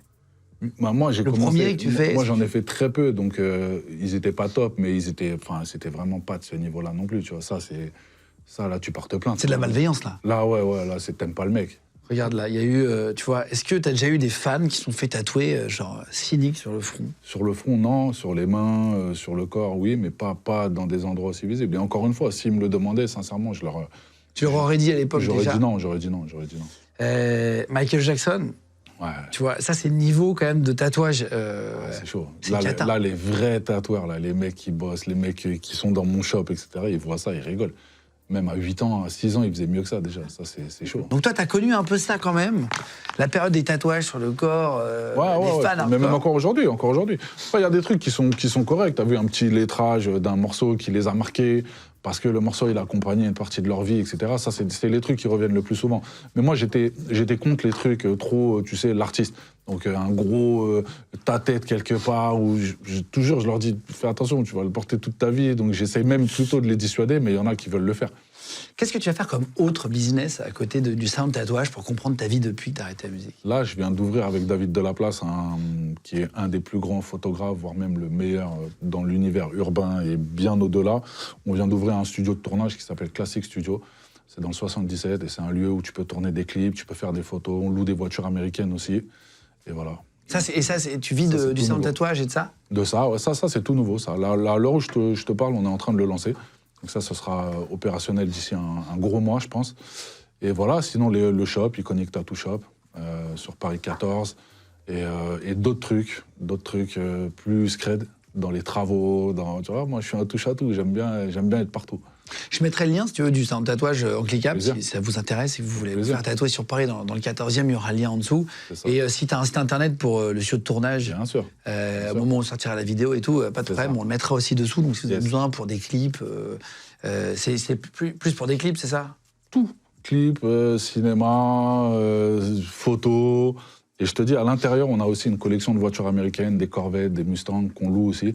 Donc le lieu nous permet de faire tout ça et on peut allier les deux, c'est-à-dire faire des tournages avec des voitures ou des shootings photos avec les voitures. Donc c'est très très large. Classic Studio, ça s'appelle. Dans ton livre, tu expliques que tu vas perdre ta maman après la sortie de l'album. Elle n'a pas pu lire le livre du coup. Ouais. Tu avais commencé, je crois, tu dis, mais elle est partie avant que tu finisses. Ouais. Ça va être un des gros regrets aussi, j'imagine. Je pense que c'est le plus gros regret de toute ma life. Qu'elle n'ait pas pu lire ce que tu as vécu à l'époque. Ouais. Parce que ma mère a toujours lu, à la base. C'est ça, en fait, il faut commencer par là. Toute ma vie, depuis que je suis gosse, depuis que je suis vraiment très petit, j'ai toujours vu ma mère lire des bouquins. Et quand je pars dans ce projet de livre, en fait, ma plus grande motivation, avant même qu'il sorte et avant même de vendre, que ça marche, etc., c'est déjà de lui offrir. C'est de lui offrir un objet qui lui parle et qu'elle affectionne. Parce que tu sais, quand tu fais du rap, tu vas donner ton CD à ta daronne. Elle écoute parce que c'est toi. Elle va l'écouter par curiosité une fois, mais tu sens que voilà, il y a quand même un écart de génération et tu vas pas convertir ta mère au rap pur et dur. Donc elle va le prendre par politesse, etc. Mais c'est plus pour le garder. Là, ma mère, je l'ai vu lire toute ma vie, le soir, je l'ai vu lire. Et c'est vrai que ma plus grande motivation, quand je pars au départ le projet du bouquin, c'est juste de lui offrir, en fait. Donc ça, c'est un vrai regret de me dire qu'au final, elle n'a pas eu le temps de le lire, malheureusement. Mais elle a vu ta carrière, déjà. Ouais, elle a vu ma carrière. Après, je sais qu'elle a eu 1000 raisons d'être fière de moi. Mais c'était le dernier truc. Tu vois, toute ma vie, il me manquera ce truc-là, parce que, je te dis, les livres, c'est un objet qui lui parle énormément. C'est vraiment quelque chose qui lui aurait plu. On s'en était parlé. Et il a manqué quelques mois. T'as pas pu lui faire lire même avant que ça sorte, le texte? Non, j'étais dessus. Quand je lui en parle, en fait, elle est déjà à l'hôpital et malheureusement, il restait pas... Je le savais pas encore à ce moment-là, mais malheureusement, il restait pas assez de temps. Tu vas refaire une séance de dédicace il y a pas longtemps pour le livre Ulysse, tu vas retourner. Ouais. Qu'est-ce qu'ils te disent, les gens? Je sens beaucoup de fierté. Je revois des gens que j'aime énormément, qui ont beaucoup compté dans ma vie d'enfant, comme des entraîneurs de foot, les dirigeants du club, une prof de français. Donc voilà, c'est des gens qui ont énormément compté. Et surtout, ce qui me marque le plus, c'est... tu sais, moi, je suis rentré dans ma carrière et j'ai pas eu le temps de me retourner, de savoir en fait ce que les gens ils pensaient de moi. Et si les gens qui vivaient aux Ulysses, ils étaient fiers de ce que j'avais fait, j'ai pas pu mesurer l'impact de ma musique sur la ville, sur les gens de la ville. Et quand tu y vas, c'est là où en fait tu vois que les gens ils te rendent en fait tout ce que toi t'as donné. Et ça, c'est incroyable à vivre. C'est vraiment un sentiment qui est ouf. T'as 2 filles maintenant, Inès et Iman, qui la plus grande a 15 ans. Hein, tu disais que tu l'avais eue il y a 15 ans maintenant, et la plus petite, elle a 4 ans. Et tu dis qu'elle n'a aucun filtre, elle n'a rien à voir avec l'autre, etc. Machin. Tu les éduques à la dure, tu disais que tu étais éduqué par ton père un peu à la dure. Tu les éduques à la dure ou au tes corps? Non, c'est totalement différent. C'est totalement différent. J'ai évidemment des principes et ça, on ne pourra jamais négocier. Mais par exemple, comparé à mon père, je suis beaucoup plus joueur. Tu vois, moi, ma petite de 4 ans, je peux fabriquer des cabanes pendant 2 heures avec elle. Ma grande, on peut rigoler, on peut parler de tout. Je pense qu'on a une génération de parents qui est quand même globalement plus cool. Et quand je dis plus cool, ça ne veut pas dire que nos parents ne l'étaient pas. Mais nos parents avaient moins le temps de jouer avec nous, de parler de la vie, etc. Eux, c'était vraiment, tu sais, le taf, le truc. Tu vois, nous, on est beaucoup plus large. Moi, je suis un artiste aussi dans l'âme. Donc, j'aime énormément jouer avec mes filles, parler avec la plus grande. Les petites sessions un peu philosophiques, etc. C'est des trucs que moi, j'avais pas avec mes parents. Et je pense que c'est parce que je l'ai pas eu que, justement, je le redonne. Plus de temps de discussion? Ah ouais, mais beaucoup plus. Moi, mon père, j'ai pas un seul souvenir d'avoir parlé, refait le monde avec lui, si ce n'est les thématiques autour du foot, etc. Mais j'ai pas ce souvenir d'avoir beaucoup parlé avec mes parents, de ma mère beaucoup plus, mais mon père, pas du tout. J'ai toujours voulu être un père cool, en fait, cool au sens très large. On peut rigoler, on peut écouter du son ensemble, on peut parler d'une série, on peut parler de la vie en général, etc. Mais par contre, il y a des trucs sur lesquels je vais pas rigoler et je pense qu'elles le savent très bien. J'ai même pas besoin de... Mon père avait besoin régulièrement de montrer qu'il était là. Moi, je pense que mes filles le savent très bien. Tu vas leur dire « je t'aime » plus facilement? Mais largement, mais je leur dis tous les jours. Tous les jours. Il n'y a pas une journée où je ne leur dis pas minimum 5 fois par jour. Tu vois, donc moi, c'est carrément à l'excès. Et encore une fois, je pense que c'est aussi le résultat de la vie qu'on a eue. On a des parents qui n'étaient pas très démonstratifs d'un point de vue émotionnel. C'est une autre époque. C'était une autre époque. C'est pour ça que je ne leur en veux pas et que c'est même pas du tout un reproche. C'est juste que la génération de nos parents, ils n'étaient pas dans les « ah, je t'aime mon fils »,« ah, t'es le meilleur ». Et nous, parce qu'on ne l'a pas eu, justement, je pense que c'est pour ça qu'on en donne autant aussi. Est-ce que tes filles, si elles écoutent du rap, 15 piges et tout, est-ce que tu écoutes un peu ce qu'elles aiment pour essayer de comprendre? Bien sûr. Mais ma fille, elle me met à la page, ça y est, maintenant. La grande, Inès, elle écoute, elle est très éclectique, donc elle écoute vraiment des trucs très variés. Sa mère aussi est dans le chant, sa mère est dans la musique, donc elle a grandi en studio, hein, ma fille, la première. Et du coup, ça lui a donné une curiosité artistique, et je suis toujours curieux de savoir qui est à la mode, qui est devenu éclaté, qui est rincé. Elle te le dit? Elle me le dit. Et chez eux, ça va très vite. C'est-à-dire d'une année à une autre, tu peux passer de tout en haut à tout en bas. Et je suis toujours curieux, en fait, de savoir qui est à la cote. Là, elle est là, au moment où on se parle, elle est en fin de 3e. Donc, c'est les années collège, tu vois. Et c'est un truc qui m'intéresse tout le temps. Tu étais fan à l'époque? Ouais, et puis j'ai traversé aussi ce truc-là aussi, tu vois. Donc, moi, maintenant, je suis plus dedans. Mais ça m'intéresse toujours de savoir qui est à la cote et qui ne l'a plus. Et te disent quand tu fais des vannes de boomer, de ringard? De boomer? Ouais, elles osent te le dire? Ouais, mais des fois, moi en fait, j'en joue de ces trucs-là. C'est plus pour rigoler, tu vois. C'est plus vraiment pour les taquiner. Ouais, tu sais, moi, à mon époque. Mais elles savent que c'est pas pour jouer le daron qui a envie d'être relou. C'est vraiment justement pour jouer cette carte-là. Elle est assumée, en fait. Tu vois, c'est assumé, c'est pour rigoler entre nous. J'aime bien les comparaisons d'époque comme ça. Ça t'a soigné d'avoir des filles? Ouais. D'avoir des enfants? Ça m'a calmé surtout, de ouf. Ça m'a canalisé, ça m'a calmé. J'aurais eu des garçons, tu sais, j'aurais eu une autre éducation. Tu vois, un garçon, tu fais la bagarre, tu gagnes, tu perds, tu t'en prends une, c'est comme ça. Une fille, quand t'es un papa, t'es tout le temps dans la protection. Moi, je suis tout le temps dans la protection, j'ai peur de plein de choses pour elle, j'essaye de tout anticiper, de tout prévoir, une marche, un truc, tu vois. Il faut que leur vie, elle se passe tranquillement. Ouais, t'as envie de les mettre dans du papier bulle, quoi. Exactement. Je suis une espèce de bouclier pour tout. Des fois, c'est un peu extrême, mais je pense que c'est le rôle d'un père, en fait, tout simplement. Et plus t'as vécu des trucs durs, plus t'as pas envie qu'elles vivent les choses. Exactement. C'est pour ça que je suis fier que mes enfants ne connaissent pas les lieux où moi j'ai grandi. Et d'avoir réussi à les préserver de tout ça, c'est déjà quelque chose de gagné. Nos parents n'ont pas pu faire ces choses-là parce qu'ils n'avaient pas les mêmes moyens que nous et parce qu'on a eu cette facilité de par la vie d'artiste, de par tout ce qu'on a gagné dans notre vie. Et c'est une très grande fierté déjà de les avoir préservés de ça. Et en même temps, ça forge aussi. Hein. Bien sûr, mais d'être dans des quartiers durs, d'être dans un équilibre. Tu vois ce que je veux dire? La vie, c'est un équilibre. Pas trop protégé non plus. Exactement. C'est-à-dire des fois, ma fille, je la laisse aller au charbon. Et je la laisse avoir ses Se déceptions. planter, ah oui, tu vois que... Il faut les laisser, parce que sinon, le jour où t'es plus là, elles découvrent la vie à l'âge adulte et elles se disent putain, c'est violent en fait. Tu vois, et moi, je veux qu'elles comprennent ces choses-là. Donc c'est un équilibre. Des fois, il faut les laisser aller dans leur direction et si elles reviennent, bah tant pis. Et c'est ce que j'essaye de leur inculquer. C'est que je serai pas toujours là et des fois, trompe-toi, sois déçu et j'arrête pas de lui dire. Tu vas en croiser des gens. Il y en a, ils vont rester 6 mois dans ta vie. Il y en a, ils vont rester 15 ans. Il y en a, ils vont rester 15 minutes. Tu vas être déçu, tu vas aimer des gens, ils vont te trahir. C'est la vie, c'est comme ça. Et en tant que père, tu dois laisser un peu ces choses-là aussi se faire. Il y a des dates d'un festival qui s'appelle le Kermesse Festival. La Kermesse Festival, pardon. Il y aura Faflara, Sniper, Camaro, Cyril Camar. T'es content de remonter sur scène quand même, de kiffer? C'est un truc que t'aimes, la musique. De ouf, de ouf. La scène, c'est l'essence même du truc. Ça, jamais ça me saoulera. C'est la base même de la vie d'un artiste. Et c'est pour ça que je te dis, je ne sors plus d'album, mais j'ai toujours un lien avec les fans et ça passe par la scène. Là, tu parlais des concerts de la Kermesse, il y en a plein qui sont déjà calés, il y en a d'autres aussi qui sont calés.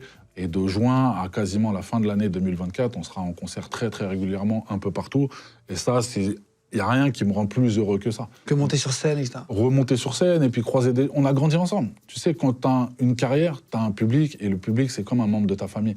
C'est des gens, au final, vous vous connaissez sans vous connaître. C'est-à-dire qu'on a grandi ensemble, et il y en a, ils vont te dire, je t'ai connu, j'étais au collège, aujourd'hui, ils viennent te voir, ils sont avec leurs enfants, tu vois, et c'est un autre public aujourd'hui qui vient me voir. Et c'est un public très festif, qui a envie de s'amuser, qui veut pas se prendre la tête. Donc j'ai l'impression d'avoir que les bons côtés maintenant de la musique. Tu vois ce que je veux dire? J'ai plus les trucs relous, quand t'as 25 ans, que t'es tout en haut de la musique, tu fais des concerts, c'est tendu, des fois, il y a des gens, ils sont là, ils ont des choses à se prouver. Moi, à l'âge que j'ai aujourd'hui, je fais des concerts avec des gens qui viennent kiffer et qui viennent juste écouter des sons qui vont leur rappeler des périodes de leur vie. Et quelque part, ils te le rendent aussi. Donc, c'est des putains de concerts, c'est lourd. Qu'est-ce que tu écoutes en rap, pour terminer, aujourd'hui? Est-ce que tu écoutes toujours un peu les... Tu disais, avec tes filles, parfois, elles te faisaient découvrir ta grande. T'écoutes quoi? Moi, alors, de base, mes goûts à moi... Est-ce que t'as carrément arrêté d'écouter Non, j'écoute toujours du peu rap. Mes goûts perso, mes playlists à moi, c'est pas des trucs d'aujourd'hui, etc. Il y a des artistes très jeunes d'aujourd'hui que j'apprécie. J'aime bien quelques sons de Niska, j'aime bien Nino, j'aime bien même quelques sons de PNL. Il y a des trucs que je vais écouter, mais je peux pas dire je les écoute. Tu vois, si le morceau il est là, je vais l'écouter avec plaisir. Après, moi, mes références à moi, c'est des trucs qui datent un petit peu plus parce que voilà, on vient d'une autre époque et que on va aussi écouter ce que nous, on a kiffé quand on était jeune. Pareil, en fait, on déroge pas à la règle. Tu vois, on a eu une jeunesse, on a écouté des artistes, on a kiffé. Et bah aujourd'hui, même en vieillissant, on les réécoute. Bien sûr. Je rappelle pour vous tous, si vous voulez prendre le livre de Cynique chez vous, de Thomas, il est aux éditions Face Cachée. Voilà, je vous mets le lien en cliquable, là, il y a la pochette qui apparaît. Si vous voulez le chercher voilà, sur Amazon notamment, c'est très simple, c'est cliquable en 2 secondes. Je vous mets le lien du salon de tatouage et le lien aussi, si ça vous intéresse, pour le studio, pour les clips. Merci beaucoup d'être venu jusqu'à nous. Merci pour l'invitation. C'était chouette de te recevoir. Cool. Merci beaucoup. Voilà, si tu veux aller faire un flipper, je fais un fond. Elle est incroyable cette pièce. Depuis tout à l'heure, je la vois, j'ai envie de la garder. Merci d'avoir regardé, les amis. Merci d'avoir écouté aussi l'émission. Si vous nous écoutez un podcast audio, on se retrouve tous les mercredis, vendredis et dimanches sur Légende. Merci de vous abonner de plus en plus nombreux. On se retrouve très vite. Ciao tout le monde.